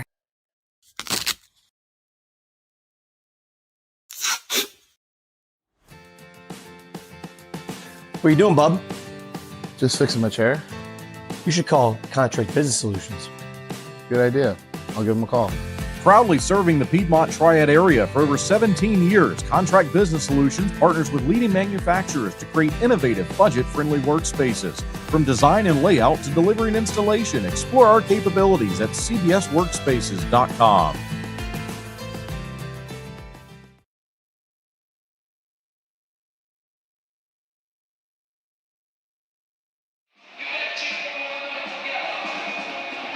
All right, so after that, it's going to be a 5-on-4 power play for the Hat Tricks. And for the first time tonight, we'll see the Thunderbirds on the Bobo's Deli and Grill penalty kill. As Dobles has left, Blomquist goes over to serve the penalty. So that's what they're waiting on now with him skating across. Dobles fighting. Kandurka fighting at 15:32. And then Dobles had that original interference minor that was going to be called there on the far side post when he collided with the Hat Trick there. And then we had the fight. And nearly ready to go. I say nearly. They're still talking all around down there. They finally will put Ruiz to the face-off dot. And defenseman Josh LaBelle takes it for the Thunderbirds. Stays on side for the Hat Tricks on the power play. LaBelle swats at it. Doesn't leave the zone, though. Long shot. Blocked by Schnapp. He didn't know where it was. LaBelle looked to clear it. Found by Keeley. Eventually cleared by Smirnoff. And down it goes. So the stick broke in half for Jacob Schnapp. He needs a new one. And they'll try to get it to him now. Here comes Danbury, Fennell. Caden Fennell made a move and had it taken away, and then he got it again. So here's Fennell of Evansville, Indiana. Gives the pass to Rupsoff. Down behind the goal line. They throw it in front and squeeze it wide there with a pass, the play from Froloff. 1:10 left to go now on this penalty kill. Bobo's Deli and Grill penalty kill for the Thunderbirds. Near side pass and just out of the reach of Timofey Smirnov. Otherwise, it would have been cleared down the ice. Throw lock. They send it across. We'll see if Twin City can find it. And down behind the line it goes. Fennell is open up top. He gets it. Near side. One-timer goes off the glass. And all the way out to center. This should allow Twin City to maybe make a change here if they want to. Demke looking to the bench. And Smirnov also. So it's a two-man swap. Meanwhile, Butita with a tie-up in the offensive end. And he will now complete his change on the penalty kill. Good hard-working shift there from the captain. Danbury brings it back onside. They chip it in front of the net, and falling over was Skinner. He goes back behind the goal. And he'll hug the near side post for now. Let's see if Twin City can find it and clear it. Farmer looking to track it down. Farmer off the backhand. Gus Ford, here's maybe White. Can he get there? And just out of his reach, regathers, shoots one. Glove save made, and the play continues. Patrick's lifted out towards the neutral zone. They're onside on the power play. Look out, shot on the way. They pass it instead, but a penalty's called. They fire and they score.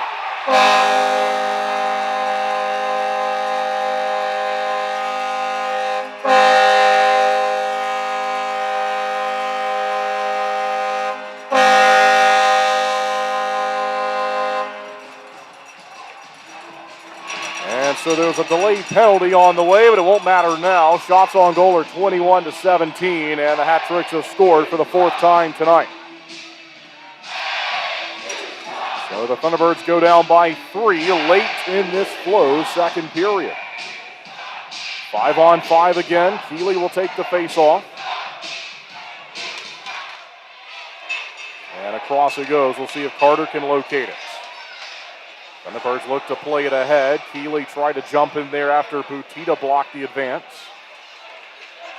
And we have now just over 2 minutes left to play in the flow second period. 2:02 left in the middle period, and icing called against Danbury. Well, we'll have at least part of the Coach Harry show for you coming up in the second intermission break. That'll be the programming for that intermission. We'll be back at Earl's again this coming Tuesday. Boris Babick was the guest on the show back at Little Italy this week, I guess. Onside for the Hat Tricks. They played across the zone looking for another one. They lead it 4-1. Back down behind the net, near side. Thunderbirds race over, and Keeley applies a check. Hat Tricks hold the line as they announce the goal.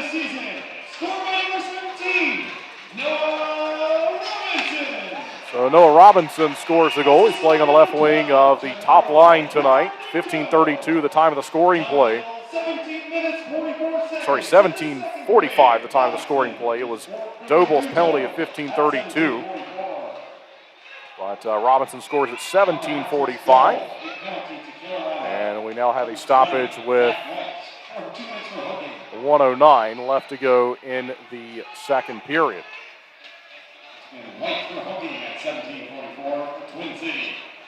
So face off here to the near side. We'll see if the Thunderbirds can get on the board late in the second period and try to cut in the lead. Sweet Home Alabama plays. Iron Bowls tomorrow. Always a big one. Hanley fires in on goal, and it's blocked. Another shot goes well wide of the net. Inside the line for Hanley. Snaps it across. Here we go. Ford in front. They fire and score. Jan Salak puts the Thunderbirds on the board late here in the flow second period. 55.7 left. And that is a huge scoring play for this group. Jan Salak scores for the 5th time this season. That is goal number 150 in his FPHL career.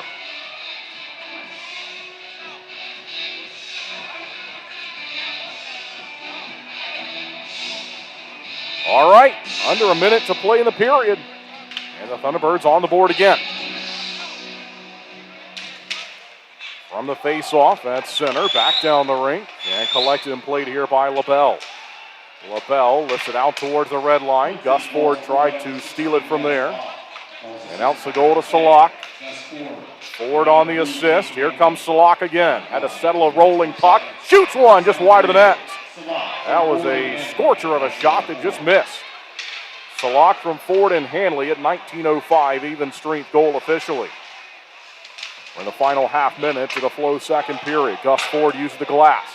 Out towards center and chopped down as the Hat-Tricks held the zone on the blue line. White lets it go. It's up to Gus Ford as he rips it down the rink, back behind the net. And we're in the final few seconds of the period. Hat-Tricks will hold on to it. That's how things will end. 4-2 after 2.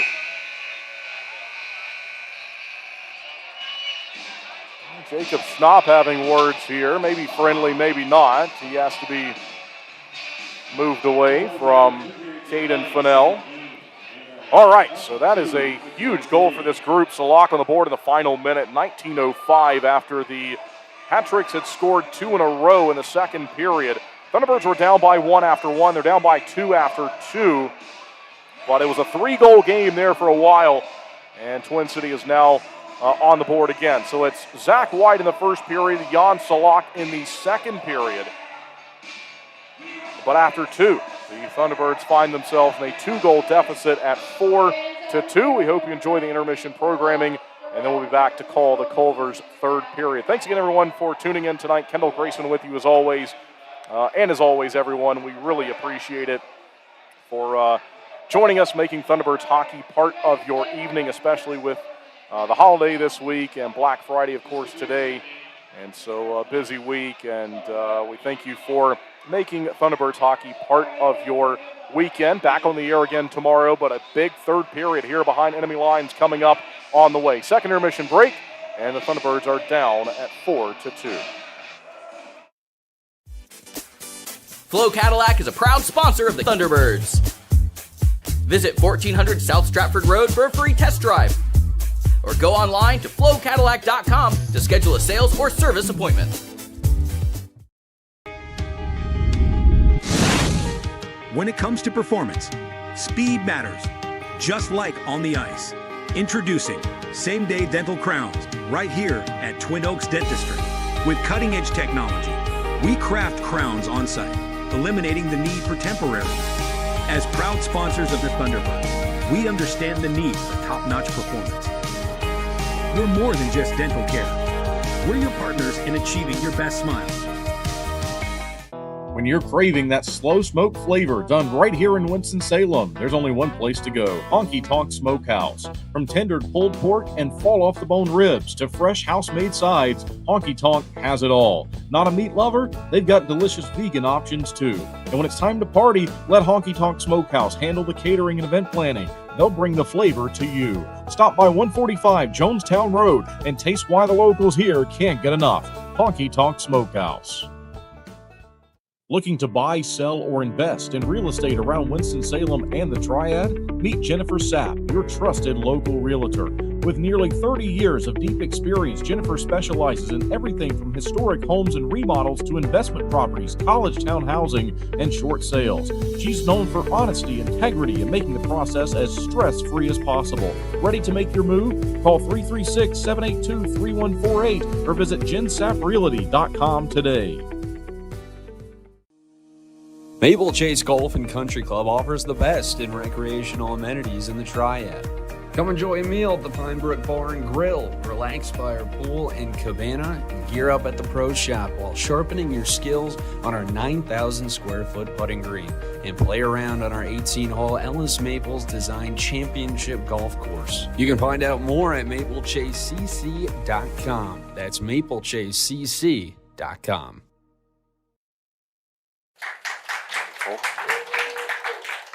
It's now time for our fan question segment, which we love. This is my favorite part of the whole show. It's always good to get to know these guys and learn a little bit more about them. So, Boris, the first question, we're going to bounce around here and just get to different things. But the first question I'm looking at says, did you start hockey wanting to be a goalie? No, I didn't start. I started to be like a hockey player And then it was like, I think I said that story a couple times, but it's like, it's usually everyone got a story. We started like players. And then it was one day's coach coming in the locker room and he asked like, who wanna be goalie? And like, I said me, but my family was there and like they said no. It's like no chance. It's like, okay. And I got this day, it was my birthday, so it's like okay, you can try one time, and then I'm here. That's a short story. Yeah. Okay. It's like now that's a short story. I think everyone know that. So like how it's going to that. So like.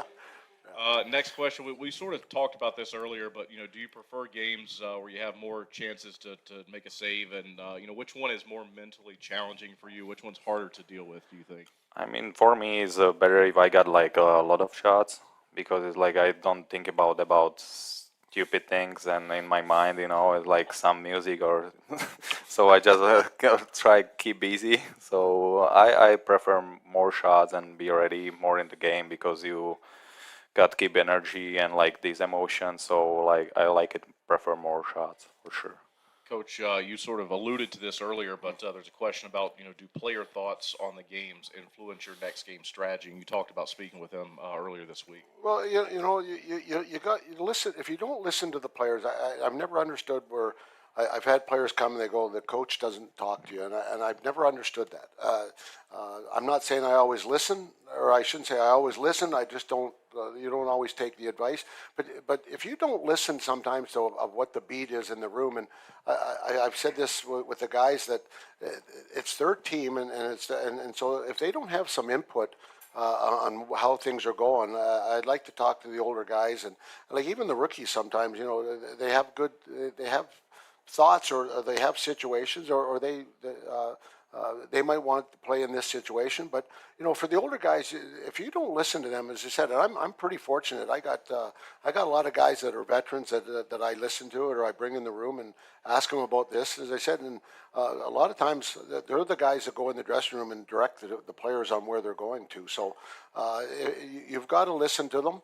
As I said, and I always say, they say, well, what do you want to do? And I was like, well, I got to think about it. And you might take what their thoughts are like that and take some of it out, and then add what I want to do it, and then put it in. But you've got to listen to the players, because as I said, if they feel as though, I always look at it like, if they feel as though that they're putting some input into it, then they feel part of the team too, or that they're part of the solution, or part of the of whatever we're trying to do. So I always listen, and as I said, I've never understood where, as I said, my door's open, and I don't have to take the door actually off the hinges, but my door is open all the time, and I don't know if I ever had a player not say, well, and I know maybe I'm a little older, and I know some guys apparently are a little. When they first get here, they're like, well, I don't know if I want to talk to them. And I know the older guys, just go talk to them. And like, I'm not going to bite. And, we talked today. Come and see me. If you want to come and see me, talk to me and tell me, and give me your thoughts. They might not be where I want to be, or whatever like that is, but at least they feel good about giving their opinion to me. And as I said, I always believe in that, and I hope I never change. Forrest, these next three are for you. What is one thing that players do in front of your net that annoys you the most? Score. Yeah, you're right. But what is more annoying me than score is like the player when it's screened to me every time. Like that's actually make me mad. And I need to clean it out. Sometimes our defense forgot about this player, so I care about that situation. But first will be his goal, for sure. But the second one is like, players in front of me and screen me all the time. It's not pretty good. Next question: what is your favorite sweet treat? Ice cream, cake, chocolate. What do you like to eat that's sweet? Reese's. Oh, Reese's. Wow. Reese's. Okay. Yeah. That's good. Yeah, that's good. This question says, would you get in another goalie fight? Would you ever do that again? I hope the answer is yes.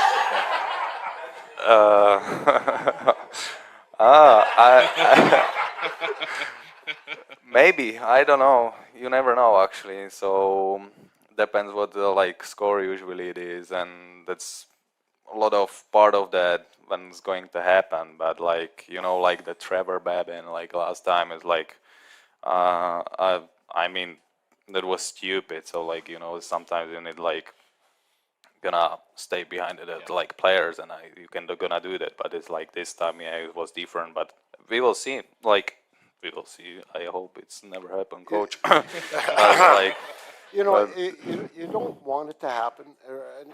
And again, if the situation happens, and I've been in games where, you know, I've had goalies fight and things like that, and there's certain situations, and as I said, you don't want to have that all the time. And I agree wholeheartedly with the last week there with Babin there, like that just in my mind was off the charts. I've seen other times where, you know, situations happen, and if it happens, it happens, and you just don't want to see it all the time. And but when that right time happens, if he goes, then he goes, and so I just hope he does well. Thank you. Me too. Next question is it true that goalies are high maintenance? Is this sort of a myth? I can answer don't know. that question. I can answer that question. Yeah, you you don't have can, to ask you can, him. okay. I've never seen a goalie that's not high maintenance, but that's the one thing that I'll let you have a little bit here. But every goalie's high Oh, you can maintenance. go. Okay, they're all high maintenance. Boris, so Dyson got this same question. You know, how do you make a decision? It's a split-second decision. How do you make a decision on, you know, how to save a puck? You know, what's the read look like? Sometimes you have to deal with a deflection, a double deflection. It goes in off a skate. You know, what are you just reading and reacting? I mean, how do you do I that? just look at it and I'm reading the reacting. I always say like, not too much. I don't know, like explain that it's kind of hard, but like it's like when you focus on the shots and like, you know, you're just moving a lot, so it's just you make the saves and sometimes you don't know how, but like, yeah. The goalies nowadays, when they go down so much, back when I played, they stood up. They didn't go down very often. So they worried about angles. These guys still worry about angles, and so, you know, guys way over here, and, you know, they worry about the angles. They just go down a lot more than they used to, and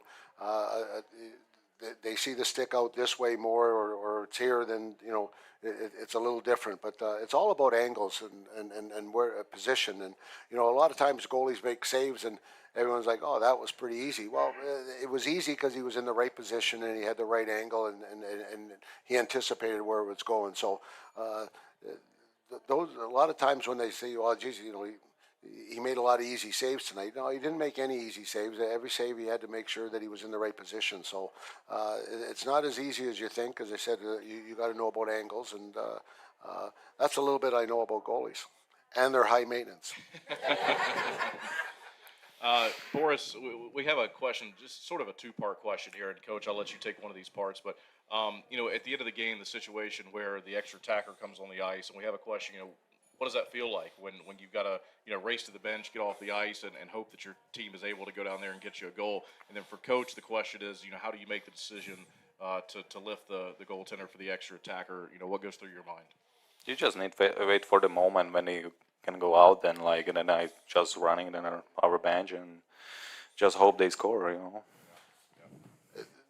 The whole, you have to, obviously you're down a goal or two goals, and you're trying to score, and but a lot of times the time is dictates on how you're playing. We've talked about this a couple times. You know, I think it was a couple years ago when I pulled the goalie with 6 minutes or something left in the game, and we weren't getting any opportunities, and I think we were down by 2, and we ended up tying it, I think, and that night there. But the other nights where, you know, you're getting a lot of opportunities, we're scoring, we're getting chances, you don't have to pull them as soon as you would like, and so a lot of times it dictates on how we're playing, the score, where the face-off is, and things like that. So there's quite a few things that come into play when that last minute, and you know, you're trying to get guys who are fresh. You're maybe changing lines too to make sure, you know, you get the right guys out there at the right time. And normally you call your time out there at that time, but no, I just think it's you got to have a feel for it, and some nights you have a great feel for it, and, you know, like the other night there, you know, you're down by 2, and they got a penalty, and, you know, the chances of us maybe scoring 3 goals at that time might have been slim a little bit, or 2 goals or something. But if you don't try it, you'll never know if you're going to get it done. And we took a shot at it, and unfortunately it backfired. We didn't do a very good job on that that extra attacker there, plus a penalty. So a little disappointing on that. But again, sometimes you just got to try it. And for the most part, since I've been here, we pulled the goalie. We've had quite a bit of success. So hopefully it continues. I just want to mention we have a question here about what did we think about what happened in the SPHL with Justin Thompson. I actually had to look this one up. I wasn't sure, but apparently just suffered a really bad spine injury. Yeah. So I didn't. And Macon, coach called me yesterday about it, and it's unfortunate. And I'm not. They had to carry him up. I'm not sure exact all of the details, but they had to carry him off. And from what I've been told and the little I know. Not a good situation, and you never want to see someone get hurt, and it's unfortunate, and sometimes those things happen. And as I said, our thoughts and prayers are out with him, and hopefully it's as I said, the initial word that I heard, not good, and hopefully that's just. Hopefully it's not the right news. Hopefully it's the news that we get that he'll recover and be okay. So, as I said, we'll keep our fingers crossed for him and him and his family, and say some prayers.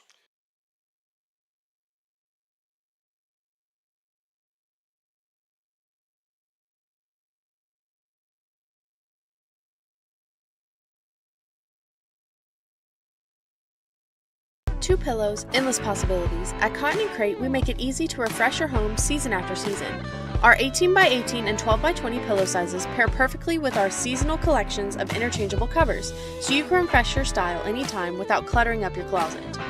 We're proud to team up with the Twin City Thunderbirds, celebrating hometown spirit and the comfort of home on and off the ice. Thunderbirds fans, enjoy $5 off your order at cottonandcrate.com with the code TBIRDS5OFF. Cotton & Crate. Two pillows, endless possibilities.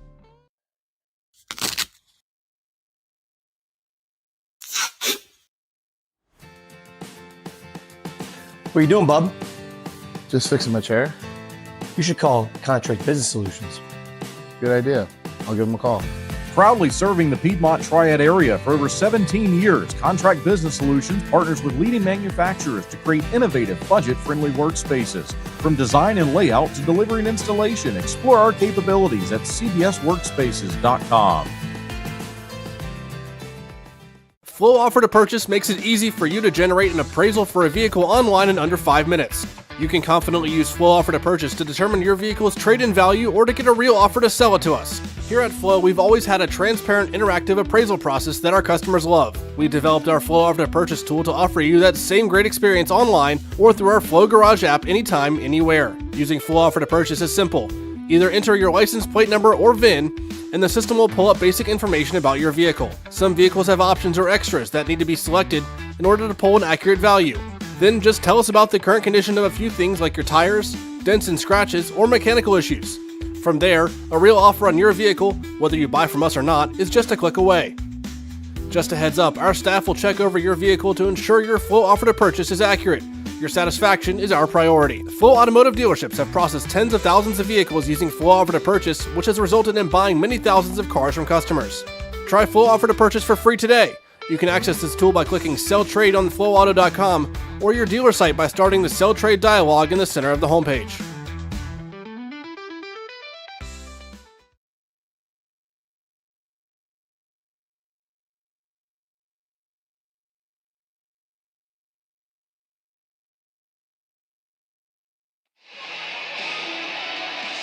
And welcome back live inside the Danbury Ice Arena. Kendall Grayson with you as always. And thank you, as always, everyone, for tuning in this evening as the Thunderbirds are down by 2 with the Culvers' third period on the way. We have just over a minute on the clock left before we are due to get moving along here in the third period. It's Jan Salak scoring for the 150th time in his FPHL career in the second period, in the final minute of the Flow second period, has put the Thunderbirds on the board for the second time tonight. Zach White scored in the first period. Pine Tree Tavern first period at 9:34, but Danbury with 2 goals to start the game. Zach White with an answer, and then Danbury with 2 goals in the second period. Jan Salak with an answer, and so that's where things stand at 4-2 as the Hat Tricks and the Thunderbirds return.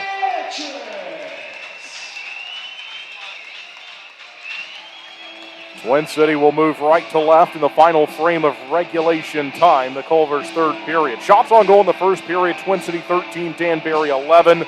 Thunderbirds outshot the Hat Tricks 11-9 in the second period.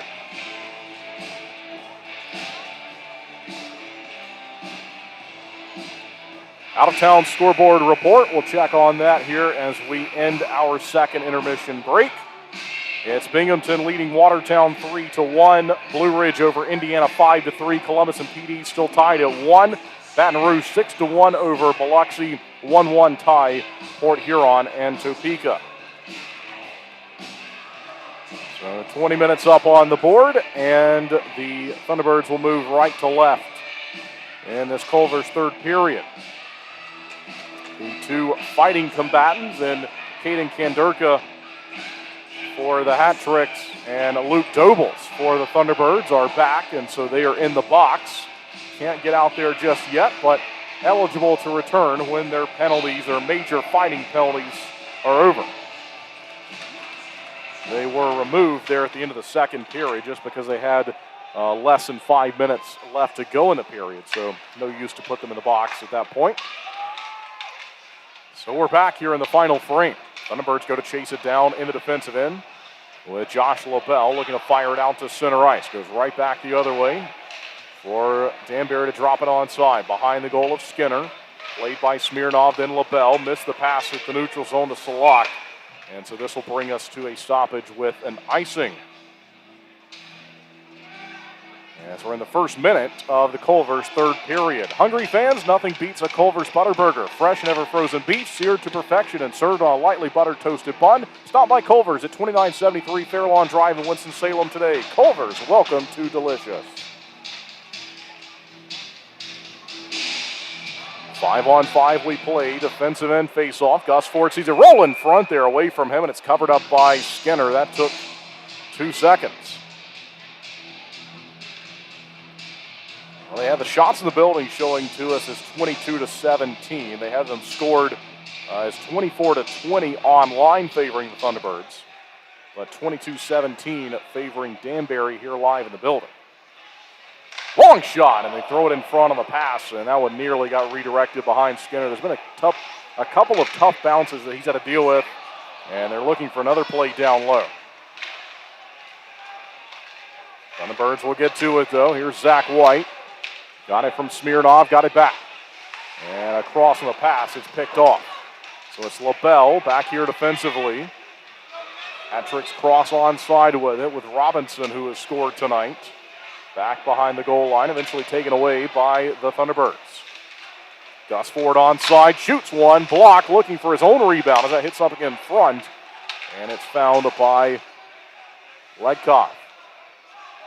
So Alexander Ledkov puts it deep, gets a change. Twin City goes back to find it. And give it away just inside the blue line. Back down behind the goal line. 18:29 left to go. In front, shut down on a play there from Skinner. Long shot as a delayed penalty's on the board. We'll see a penalty on the board soon as a delayed penalty with the official with his arm in the air at center. And so it's a hooking infraction, and this will be a Bobo's Deli and Grill penalty kill early on in the Culver's third period for the Thunderbirds. And Don Carter will take a seat in the box. Well, maybe not. He's arguing there at center, and the referee has told him no, and then he has pointed across, so they got to find somebody else. He thought he was headed over. Maybe he still is. Nobody's in the box to serve this. They don't have a penalty on the board either. So they do have the door open. And we're just waiting. And it looks like it will be Carter. So it's a Bobo's Deli and Grill penalty kill. Don Carter to the box.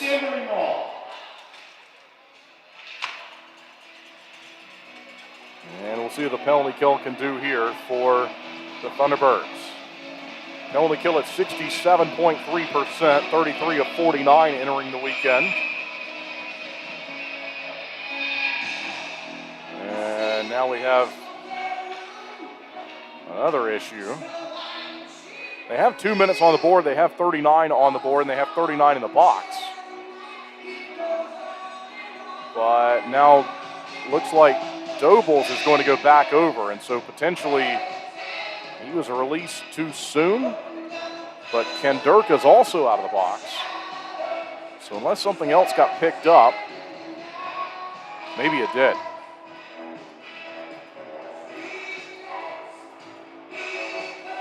All right, so after all of that, the power play is underway for the Hat-Tricks. Long shot goes well wide of the goal, goes back in behind the net, and a stoppage with 18:09 left to go in the period. So they announced the hooking penalty.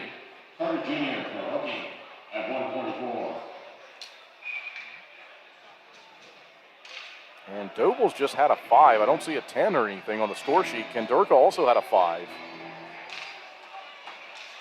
And so not sure what he's doing over there at this point. Just 5-on-4, the strength on the ice, though. And the Hat-Tricks go working in the attacking area, leading by 2. Bobo's Deli and Grill penalty kill for the Thunderbirds here on the road. Their only visit to the Danbury Ice Arena this season. Near side.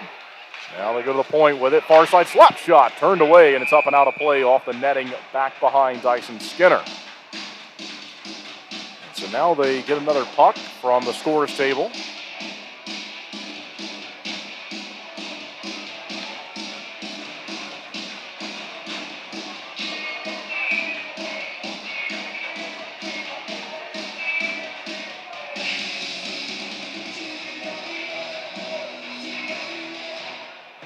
Dobles must have a 10 that's not showing on the scoring system. Otherwise, again, at this point, I'm not sure what he's doing over there. 15:32 are the times of the penalty back in the second period. We're way past that on 5 minutes. And it spilled over to the third. And like I said, Kendurka's out. So we'll update you on that if we can as we go along here. Danbury's back on side of the power play with 67 seconds left on it. Thunderbirds look to clear. Farmer chopped at it a couple of times. Going down was Keeley. Keeley gets back up. And from the side of the circle, no further play on it. Now the Hat-Tricks have found it. They take it to the point. Long shot goes wide, and pouncing on it is Dyson Skinner. And that brings us to a stoppage. So now officially there's 46 seconds left on the penalty to Carter. And 17:01 to play in the period. And now Dobles is out of the box, so it's just Carter seated across the ice. And we're back. Hat-Tricks have taken the face-off. Delory lifts it down low, goes around the zone. They couldn't hold the line. So that'll help out the penalty kill efforts. And Zach White nearly stole it away on the far side. And so across, this is going to be a penalty. Let's see who, it's a holding infraction. And it looks like that may do it for the Hat-Tricks power play. I think it will.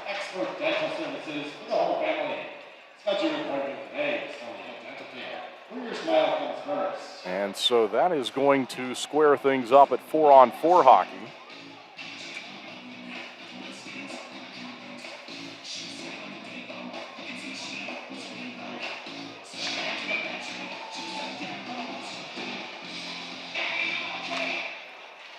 And the Hat-Tricks will hold on to it here in the defensive end. Back behind the goal. And Danbury looks to move it out. Here's LeGros, goes across. They'll snap it along. Hat-Tricks bring it on side. Look out, a chance down low. Backhand drive, and Skinner's got it. No further action. Holding. Time penalty. 3 minutes, 19 seconds. Of the third period, Robinson for holding at 3 minutes and 19 seconds. Of the third period.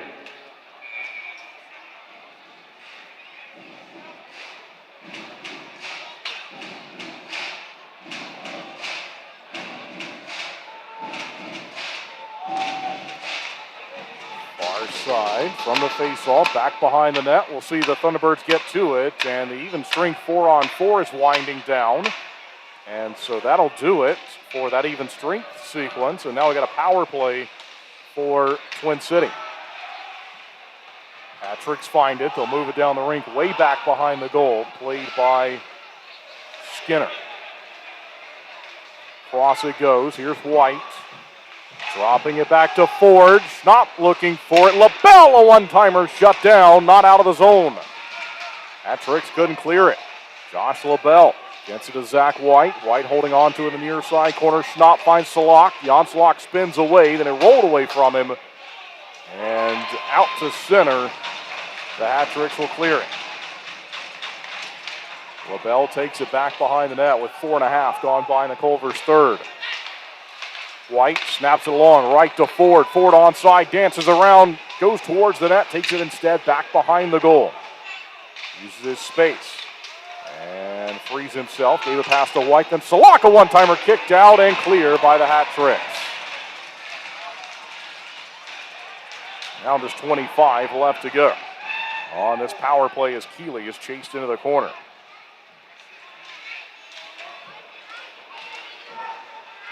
Here's Smirnoff.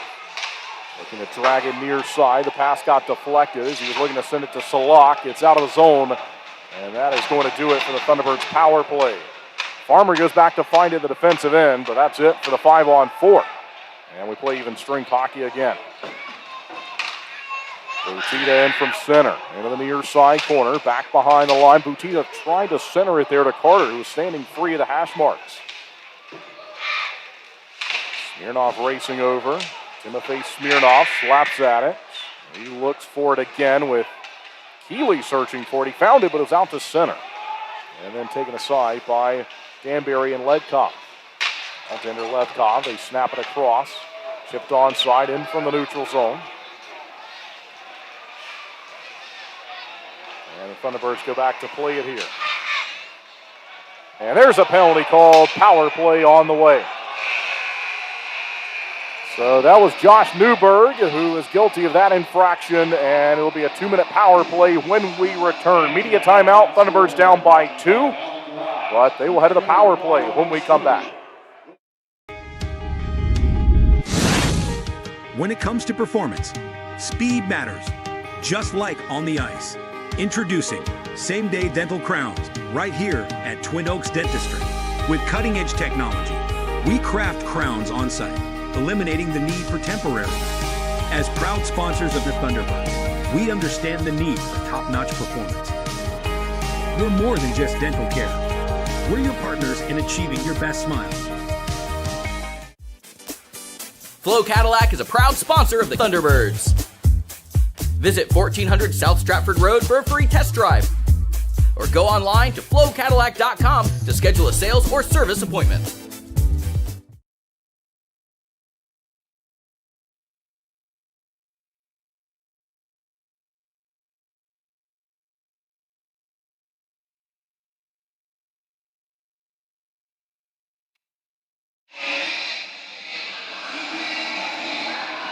All right, 13:59 left to go in the Culver's third period. And a 2-minute power play underway for the Thunderbirds. They lose the face-off, though, and so the Hat-Tricks able to send this one nearly the length of the rink as they announce a penalty to Newberg. And there's a penalty called again. So the Thunderbirds, let's see what they do here. Might just want to give up possession. They may want to score, too, as Ford went towards the net. He's knocked down behind the goal, and they blow the play down. And Schnapp just wants to separate everyone because he knows this team's about to go to a 2-man advantage. Sometimes you'll just see the team just stop and give the possession up there, but I think Ford, with his skill, he was able to go crashing towards the net, create an opportunity for himself. So it's another penalty that's going to get called against Danbury.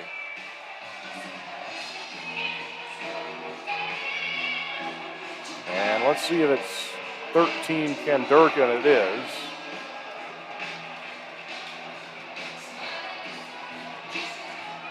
So if you're watching online, you see the 2-man advantage showing as we have another 2-minute penalty that's on the board. So it was 20 seconds that went by, 13:39 left to go in regulation time. So this is a goes without saying that this is a critical point in this game. 5-on-3, down by 2 on the road. Let's see if they can get one. Ford sees it go to Jan Salak, and here we go. Thunderbirds set up onside in the attacking area. Up by 2 on the ice, down by 2 on the board though. Here's White. It jumped his stick, had to try to race it down on the near side boards, and they got a battle for it. LaBelle is able to find it, goes across, they have room, Salak's wide open, gives it to Ford. Ford holding on to it. Tried to zip the pass to LaBelle, it got stolen, and it got cleared. And so now Skinner goes back to find it. LaBelle, Ford, White still out there on the power play. Same 5-skater unit with Salak and Schnock. Ford brings it back onside here on the 2-man advantage. LaBelle holding on to it, 55 seconds left. And he got it to Ford down low. They drive it wide of the net as LaBelle was looking for an option with Salak. Held onside. Here's LaBelle, gives to White. Zach White to Josh LaBelle. Now Gus Ford, his turn, gives to LaBelle. A one-timer shut down. It's free, and they'll find it behind the line. Here's Ford. He'll try it. Shoots one, and up and out off the deflection. 12:34 left in the period, and 35 left to go on this 5-on-3.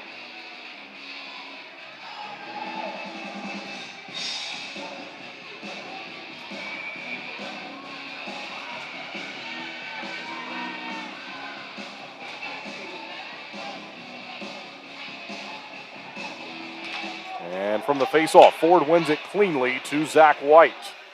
Now it's Josh LaBelle, gives to Gus Ford, near side to White. He goes bouncing away from him. He'll try to find it. He does. Gets it to Jan Salak. Now White, now Salak again. 20 left to go in the 5-on-3. Ford, White, down low. Ford, open, shoots it. Off the glass it goes. Salak gloves it down, puts it back to the ice. Salak, as they'll hold it onside. Ford, across, LaBelle. And he tried to give it to Ford. It went off of his backhand. Still onside here. Salak across. LaBelle, a one-timer goes wide. And Ford looked to play it. Couldn't do it. It's out to the neutral zone. And the Hat Tricks look to play it from there. One penalty's been killed off. Long shot. And this one goes up and out of play. And so now just 11 seconds on a 5-on-4. With 11:50 to play in the Culver's third period. Got a sweet tooth, Thunderbirds fans? Well, Culver's Fresh Frozen Custard is rich, creamy, and made in small batches all day, every day. Swing by Culver's at 2973 Fairlawn Drive in Winston-Salem and check out today's flavor. Culver's, welcome to delicious. Defensive end face-off. Nate Keeley ready. Opposite of him is Josh Newberg. It's down and found by James Farmer. Not much time left to go here on the power play. But maybe some chances and some momentum generated from those chances there for the Thunderbirds. Still showing his 18 shots on goal, by the way, and then 28 on the other side. So we'll get that all updated later. Farmer in the near side corner. Bertita centers, no one home though. And out to the neutral zone it goes. Skating back is Farmer. Farmer looked to play it ahead. Found by Butita. Tried to slide it to Keeley. Then a long pass is intercepted. Here come the Hat Tricks. Long shot is up and out of play. So a stoppage now with a 4-2 score and 11:11 left to go in this third period.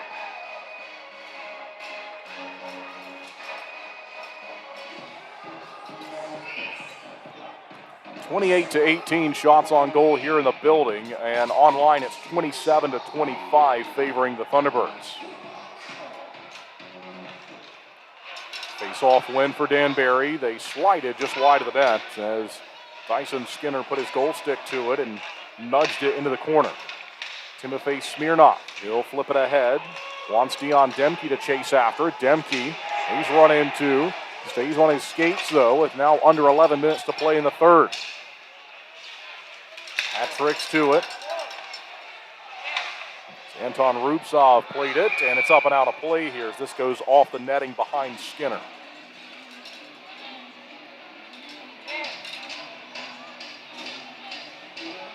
Up update on the out-of-town scoreboard report. It's Blue Ridge 6 and Indiana 3, Binghamton 3, Watertown 1.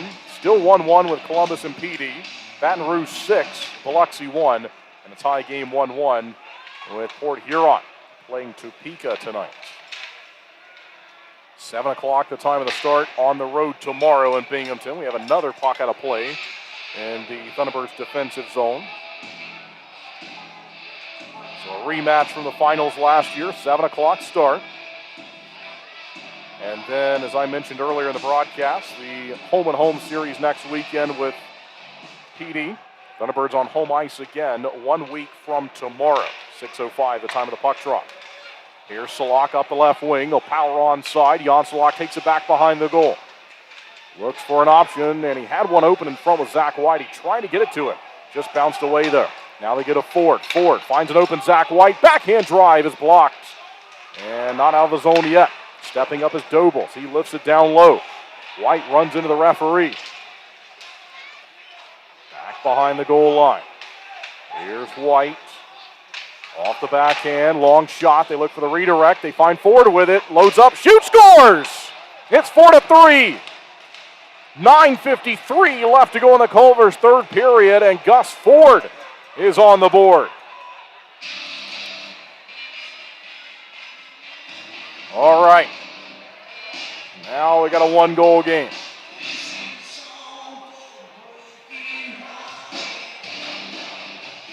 Gus Ford's 9th of the year, 171st of his career, has 218 assists, entering tonight's game as well in his career.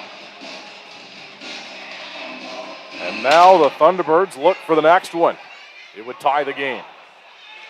Pulled back into the defensive end from Danbury after that massive scoring play from Ford.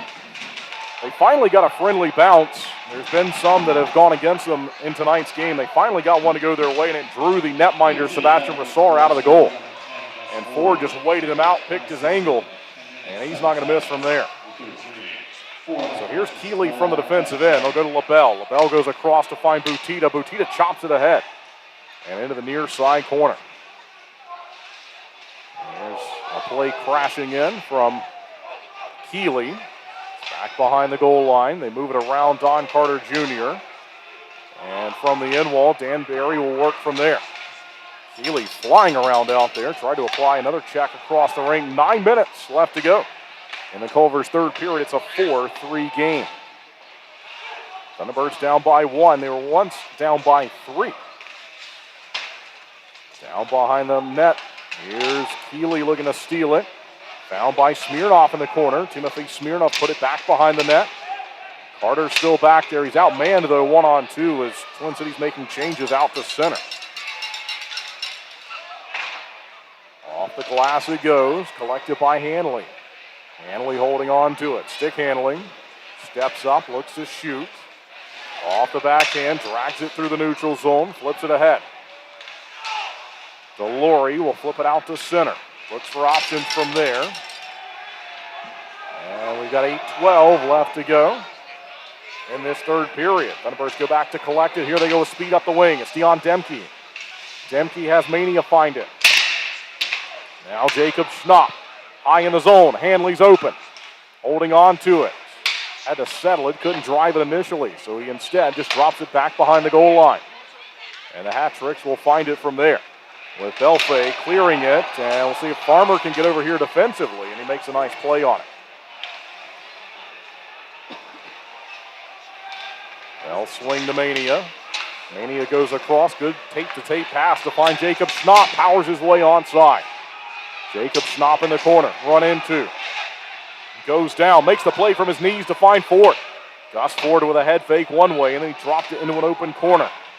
7 minutes, 21 seconds to play here on the road tonight as the Thunderbirds look for their first road win of the season. Hat-Tricks onside, though. Long shot, and that's dealt with appropriately by Skinner. Covered it, and that'll send us to a break. So it's a media timeout.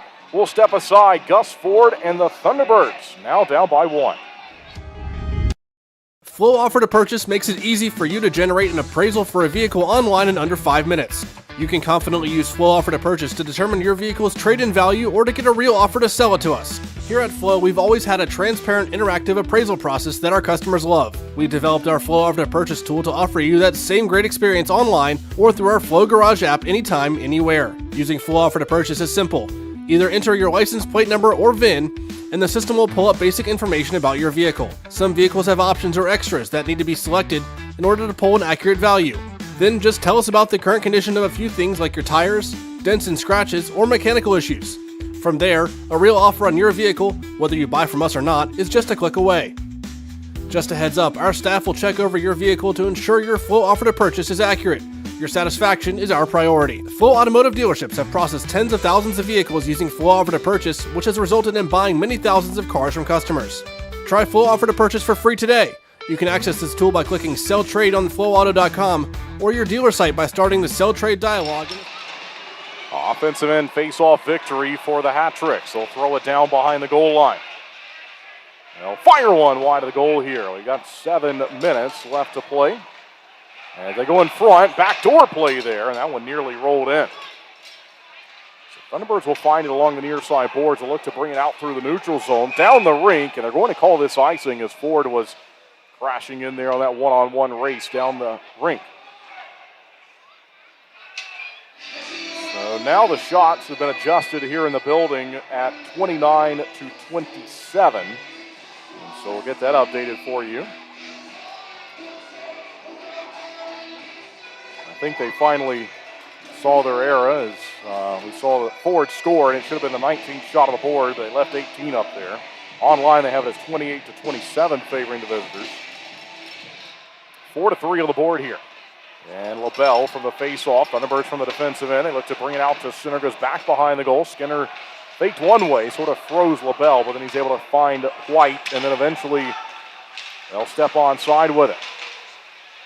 Salak, as he got it from Smirnoff, in front they go, and LaBelle nearly had a play. But he had to go retrieve the puck in the neutral zone. So the Culver's third period rolls along with 6 minutes and 20 seconds left on it. Jan Salak onside. Goes across on the pass. It hits Gus Ford in the skates. And then it ends up in the corner. They'll try to get it again. Back and forth. Thunderbirds have Salak and Ford battling for possession as Danbury is guilty of icing.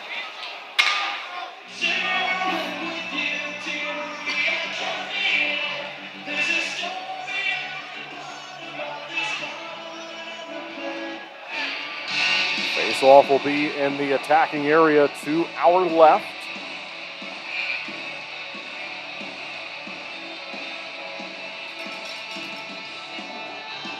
As we play 5-on-5. They've won the face-off. Butita gets it up top, long shot on the way, blocked. Back to Butita and then Farmer. And play by Keeley. Butita looks on. Keeley tied up. Into the corner. Carter looks to help out his teammate.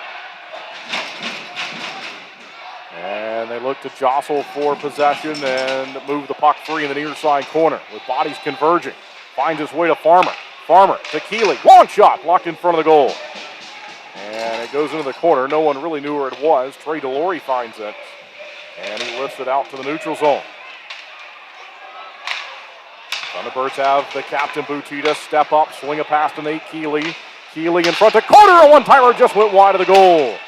Off the end wall. Butita runs in the netminder. Fans don't like that, but he was the top of his crease, maybe even out of the paint when that happened. And now Butita's tied up back behind the play. Penalties called against maybe Twin City for interference. They blew the play down when the Thunderbirds had it. And I think that's what's happened here. They've opened up the box for the visitors, and Keeley has been penalized.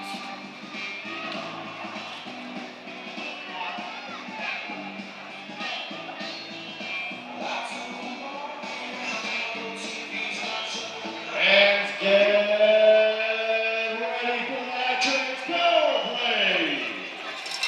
And so they announce the power play as we announce the Bobo's Deli and Grill penalty kill. And we'll see if the Thunderbirds can kill this one off and remain down by just one. They find it.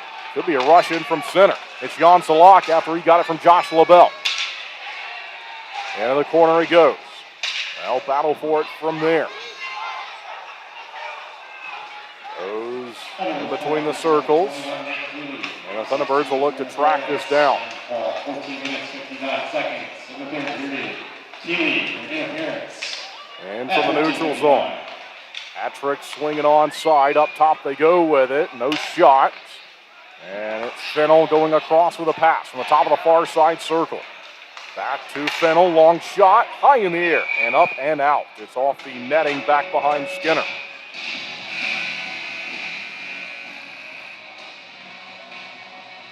And so that'll take us the final media timeout of tonight's game. We will step aside and be right back with still 1 minute and 15 remaining on the penalty kill for the Thunderbirds. Flow offer to purchase. 2 pillows, endless possibilities. At Cotton & Crate, we make it easy to refresh your home season after season. Our 18x18 and 12x20 pillow sizes pair perfectly with our seasonal collections of interchangeable covers, so you can refresh your style anytime without cluttering up your closet. We're proud to team up with the Twin City Thunderbirds, celebrating hometown spirit and the comfort of home on and off the ice. Thunderbirds fans, enjoy $5 off your order at cottonandcrate.com with the code TBIRDS5OFF. Cotton & Crate, 2 pillows, endless possibilities. Maple Chase Golf and Country Club offers the best in recreational amenities in the Triad. Come enjoy a meal at the Pine Brook Bar and Grill, relax by our pool and cabana, and gear up at the Pro Shop while sharpening your skills on our 9,000 square foot putting green, and play around on our 18-hole Ellis Maples designed championship golf course. You can find out more at maplechasecc.com. That's Maple.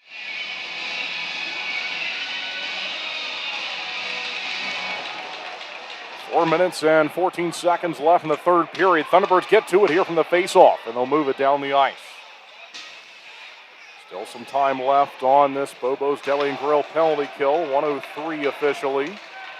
Showing a little bit more than that online. We'll try to adjust that for you. Hat-tricks have it. One-timer shut down by Skinner. Nicely done. And the Thunderbirds work for it. Out to center. We'll see if White can find it and steal here on a one-on-one. And Patrick get back with it just in time. Hayden Fennell went across with a pass. They'll set up down low and on Skinner. Save made, and White plays it. Down it goes. All right, half a minute remaining now on the penalty kill. Thunderbirds still down 4-3 in the game. 3:25 left in it. Broken stick. We'll see if Carter can find it. It was kicked away from him, though. Schnapp goes back to find it. Hanley, indirect, off the boards at center. And he moved it up to Carter. Power play for Danbury. He's almost over. They're back on side. Kandurka centers across. And found in the far side corner.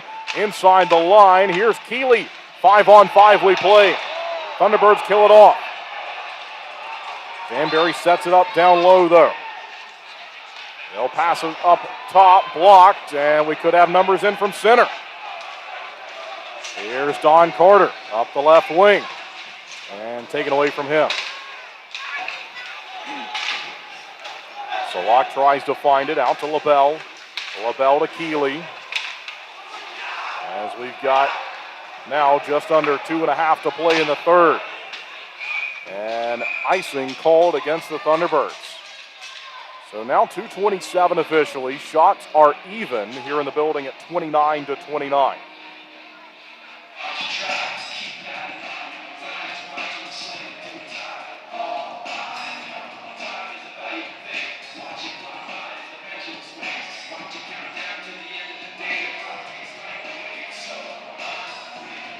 Defensive zone face-off for Nate Keeley.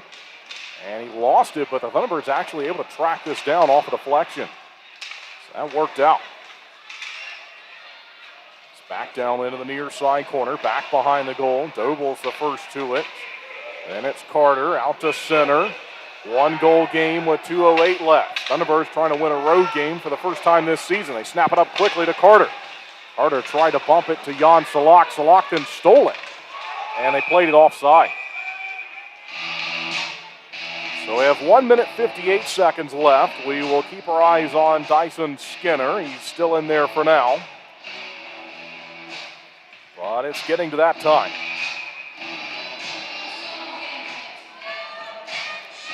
We will have the post-game show for you after this one. It looks like that head coach Steve Harrison has used his one and only timeout. And so while we have this time, we'll keep you updated, or we'll get you updated if you're just joining us here late, on how this game has looked so far. So lots of scoring back and forth, 7 goals in total. Danbury scored 2 in the first period. Thunderbirds answered with Zach White at 9:34. Gus Ford assisted on the goal. It was 2-1 after 1. Hat-trick scored again twice, though, in the second period. And once again, the Thunderbirds score and provide an answer. They fall down by 2. They fall down by 3 at 4-1, but then they get it back to 2 at 4-2 with a goal from Jan Salak, his 150th in the FPHL. And here in the third period, just over the halfway point at 10:08, Gus Ford has scored to make it 4-3. And it is Gus Ford to the face-off circle. Skinner is gone. We're playing 6-on-5 hockey. Onside, long shot, gloved up, and no further action. So 1 minute, 50 seconds left to go. Thank you for joining us on YouTube and Facebook on the video side, WTOB on the audio side. We've been broadcasting the away games on Facebook and YouTube this season. Into the corner, face-off victory for the Hat-Tricks, not out of the zone. LaBelle held it, and I think it might have gone into the bench. Danbury's wanting a call here. Let's see what they're going to do with a face-off.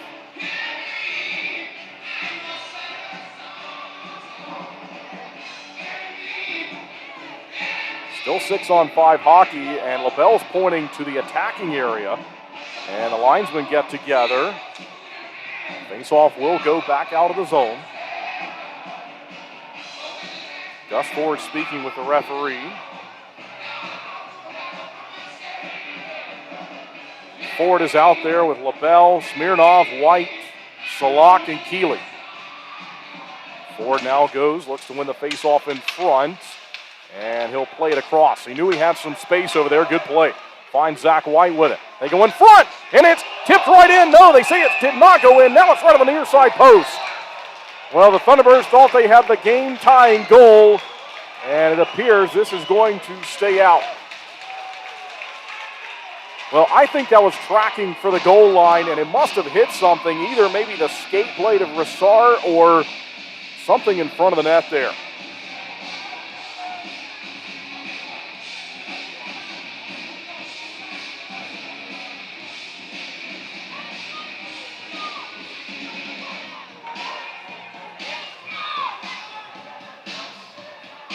Ford from the face-off dot. Keeley collides with the linesman. We're back. Thunderbirds don't have it, though. Now it's a 2-on-1 in from center. The net's empty. They look to fire, and they miss the net. They'll have another chance, and no shot on it. Good pressure from Twin City. They're going to keep this game alive. It's LaBelle in from center. Tie up in front of the net. And the puck was free, but they're going to give the whistle to Rassar. So 1 minute, 13 seconds left. It'll be an attacking end face-off and still 6-on-5 hockey. Ruiz had a chance to ice the game, and then it went across the ice to his line mate Rupsov, and Thunderbirds aggressive, able to take it aside. We're back. They've lost this face-off, and Smirnov's got to get back here. It's rolling towards an empty net. Won't make it. Smirnov barely wins a race to it, and they say this is onside.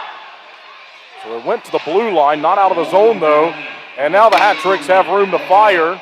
Net's empty. They flip it into an open corner. Jan Salak will go back to find it here for the Thunderbirds. It goes off the skates of Zach White, and it's down to Gus Ford. Ford held up through center, doesn't care. Stays with it. Drops it off the backhand. They'll find Keeley with it. 38 seconds left to go in the game. 4-3 the score. Ford centers in front, and he nearly got the tip from Keeley. They will go to Salak in the far side corner. They bump it softly behind the net. They center again. Keeley was tied up, and it's out to the neutral zone. Thunderbirds down by a goal. 20 seconds left to play. They look to get onside. 6-on-5 style, the net empty. Salak has it. Salak drops it back. They can't fire it yet. Down behind the line. They try to throw it in front of the goal. 10 seconds left. It goes into an open corner. There's a tie-up for it. And you can hear the fans. The puck's not moving. And that's going to be it.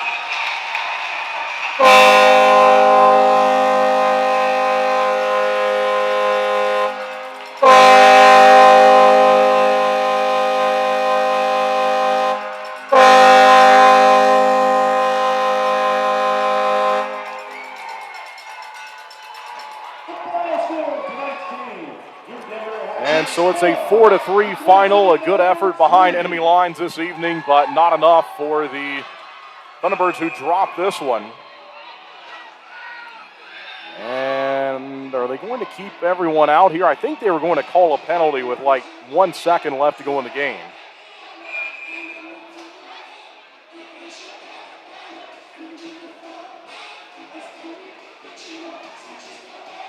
And now they're pointing maybe 2 seconds. They're going to shut the gate. And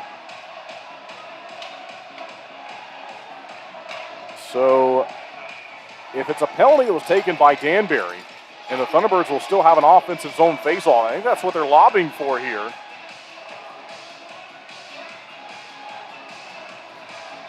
And let's see what we get. It's still an empty net.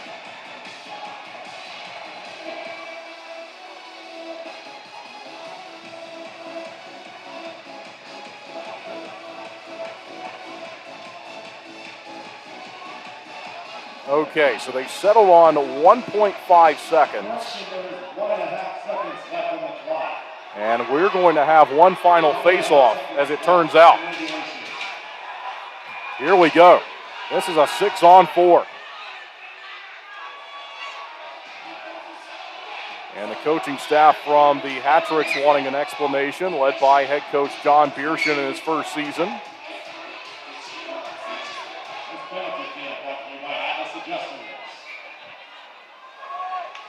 And there's the face-off. Thunderbirds win. They fire. It just wide the horn. Oh, and that would have counted.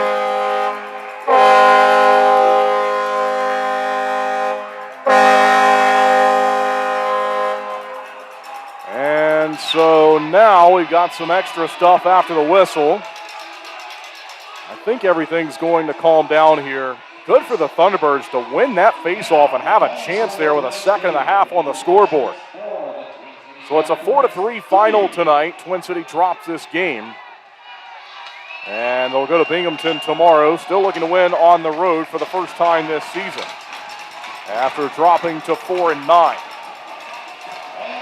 Final shots on goal are 33 for the Hat-Tricks and 29 for the Thunderbirds. Okay, so after all of that, it is a 4-3 final.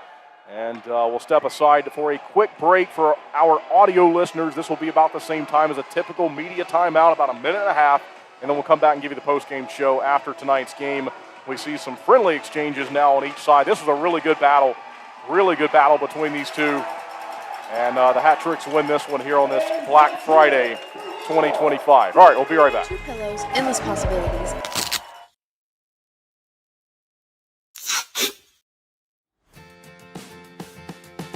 What are you doing, bub? Just fixing my chair. You should call Contract Business Solutions. Good idea. I'll give them a call. Proudly serving the Piedmont Triad area for over 17 years, Contract Business Solutions partners with leading manufacturers to create innovative, budget-friendly workspaces. From design and layout to delivery and installation, explore our capabilities at cbsworkspaces.com. 2 pillows, endless possibilities. At Cotton & Crate, we make it easy to refresh your home season after season. Our 18x18 and 12x20 pillow sizes pair perfectly with our seasonal collections of interchangeable covers, so you can refresh your style anytime without cluttering up your closet. We're proud to team up with the Twin City Thunderbirds, celebrating hometown spirit and the comfort of home on and off the ice. Thunderbirds fans, enjoy $5 off your order at cottonandcrate.com with the code TBIRDS5OFF. Cotton & Crate, 2 pillows, endless possibilities.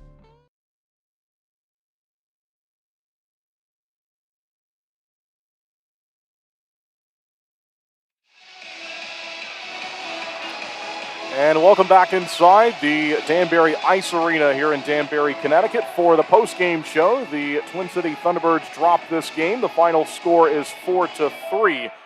And the 3 goals tonight for the Thunderbirds, it was Zach White back in the Pine Tree Tavern first period, Jan Salak in the Flow second period, and Gus Ford in the Culver's third period. Those were the goals tonight. Danbury went ahead 2-0 back in the first period, scoring at 2:55 and 6:09. Johnny Ruiz and Alexander Levkov, and then as I mentioned, it was Zach White, the Connecticut native, scoring as he continues his hot streak. He had the hat trick, and then he was not in the lineup back on Saturday night, and so now he's back in the lineup here a week removed from his hat trick, and he scores again. Gus Ford with the assist. So again, it's 2-1. You go to the second period, and Vadim Frolov scores. Noah Robinson scores for Danbury to make it 4-1. So at that point, at less than 3 minutes to go in the second period, this is a 3-goal hockey game on the road for the Thunderbirds. That's a tall task, and you got to give them credit for the way they clawed their way back in this game and had a chance to tie it. More than just one chance here or there. They had several chances to tie this hockey game late in the third period. Jan Salak scored at 19:05 of the second. Gus Ford and Cade Hanley picking up the assists. And then Gus Ford with a 3-point night. He factors in on every Thunderbirds goal this evening as he scores at 10:08 even strength of the Culver's third period. We had several penalties called there in the second and third periods. We think back to the fighting major between Luke Dobles and Caden Kandurka at 15:32 of the second period. But the Thunderbirds with power play opportunities, and I think a lot to look back on and be pleased about from tonight's game. They got some difficult bounces there early on in the game, and that really sort of put them at a disadvantage as Danbury was able to see a couple of different little bounces in front of Skinner that there's a race to a puck here and a 50-50 battle that you like to see won, and just things like that just didn't go their way early, and then they were able to, as I mentioned, claw their way back in the game. It wasn't going to be done in a couple of minutes. It was going to take some time, and they were able to do that. Just couldn't find the next one. And the next one would have tied it and sent it to overtime. We had sort of a very odd play there at the end where they were going to call a penalty with ended up being 1.5 seconds left. And they put time back on the board. They told the two teams that we're going to keep playing. And then the Thunderbirds, they won that face-off and had a shot at the buzzer that would have counted. It ends up going up high and off the glass, but that was going to be a buzzer beater that was going to send us to overtime tonight, and just wasn't meant to be. So the final tonight is 4-3. They have some different shots on goals here in the building, as we've seen throughout the night. So if you're watching on the video feed, either on YouTube or Facebook, you will see 33-29. Officially, it's 31-29 favoring the Thunderbirds tonight. So it was 13-11 for Twin City in the first period, 11-9 for the Thunderbirds in the second period, and they do get outshot in the third period at 9-7.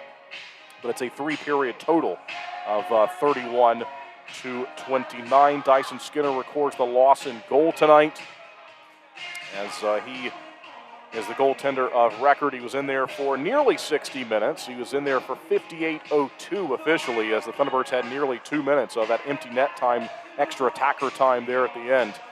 But he allows 4 goals on the 25 shots. 4 goals on the 29 shots as he makes 25 saves tonight in net. On the other side, it was Sebastian Brassard to win the game, 28 saves on 31 shots. We'll have a final look at the out-of-town scoreboard report before we go off the air in the postgame show. It's 7-4, Blue Ridge over Indiana, 6-2, Baton Rouge over Biloxi, 3-1 for Port Huron over Topeka, 4-1 for Binghamton over Watertown. That one is now showing as a final, and a game that has seemed like it's been 1-1 for 2 hours now. Columbus and Petey is now 3-1 favoring the River Dragons. So it will be Binghamton looking to pick up a win against the Thunderbirds and end the season as they did last year on home ice in the postseason. The last time that we've seen those two teams face off against each other. And, of course, for the Thunderbirds, this is one that you circle in the offseason coming up tomorrow. They also have a trip back up this way later in the season. But that's a team that got the best of them at the end of last year. That's where the season ended in the playoffs in the postseason. And so this is a big game on the way tomorrow between these two teams. And I think if you just mention to fans the Black Bears and the Thunderbirds, you don't have to really know what's going on, what the records are, what the situation is. That just sort of speaks for itself. So looking forward to calling that game for you tomorrow. And again, it's a 7 o'clock puck drop behind enemy lines. So we'll speak again there tomorrow night. The road games this season on the video side of things, reminder, have been on both YouTube and Facebook. And so that's where you can find us for the broadcast tomorrow. But really appreciate it tonight, everyone. This was the only matchup of the season between these two teams. And Danbury does get the best of Twin City this evening.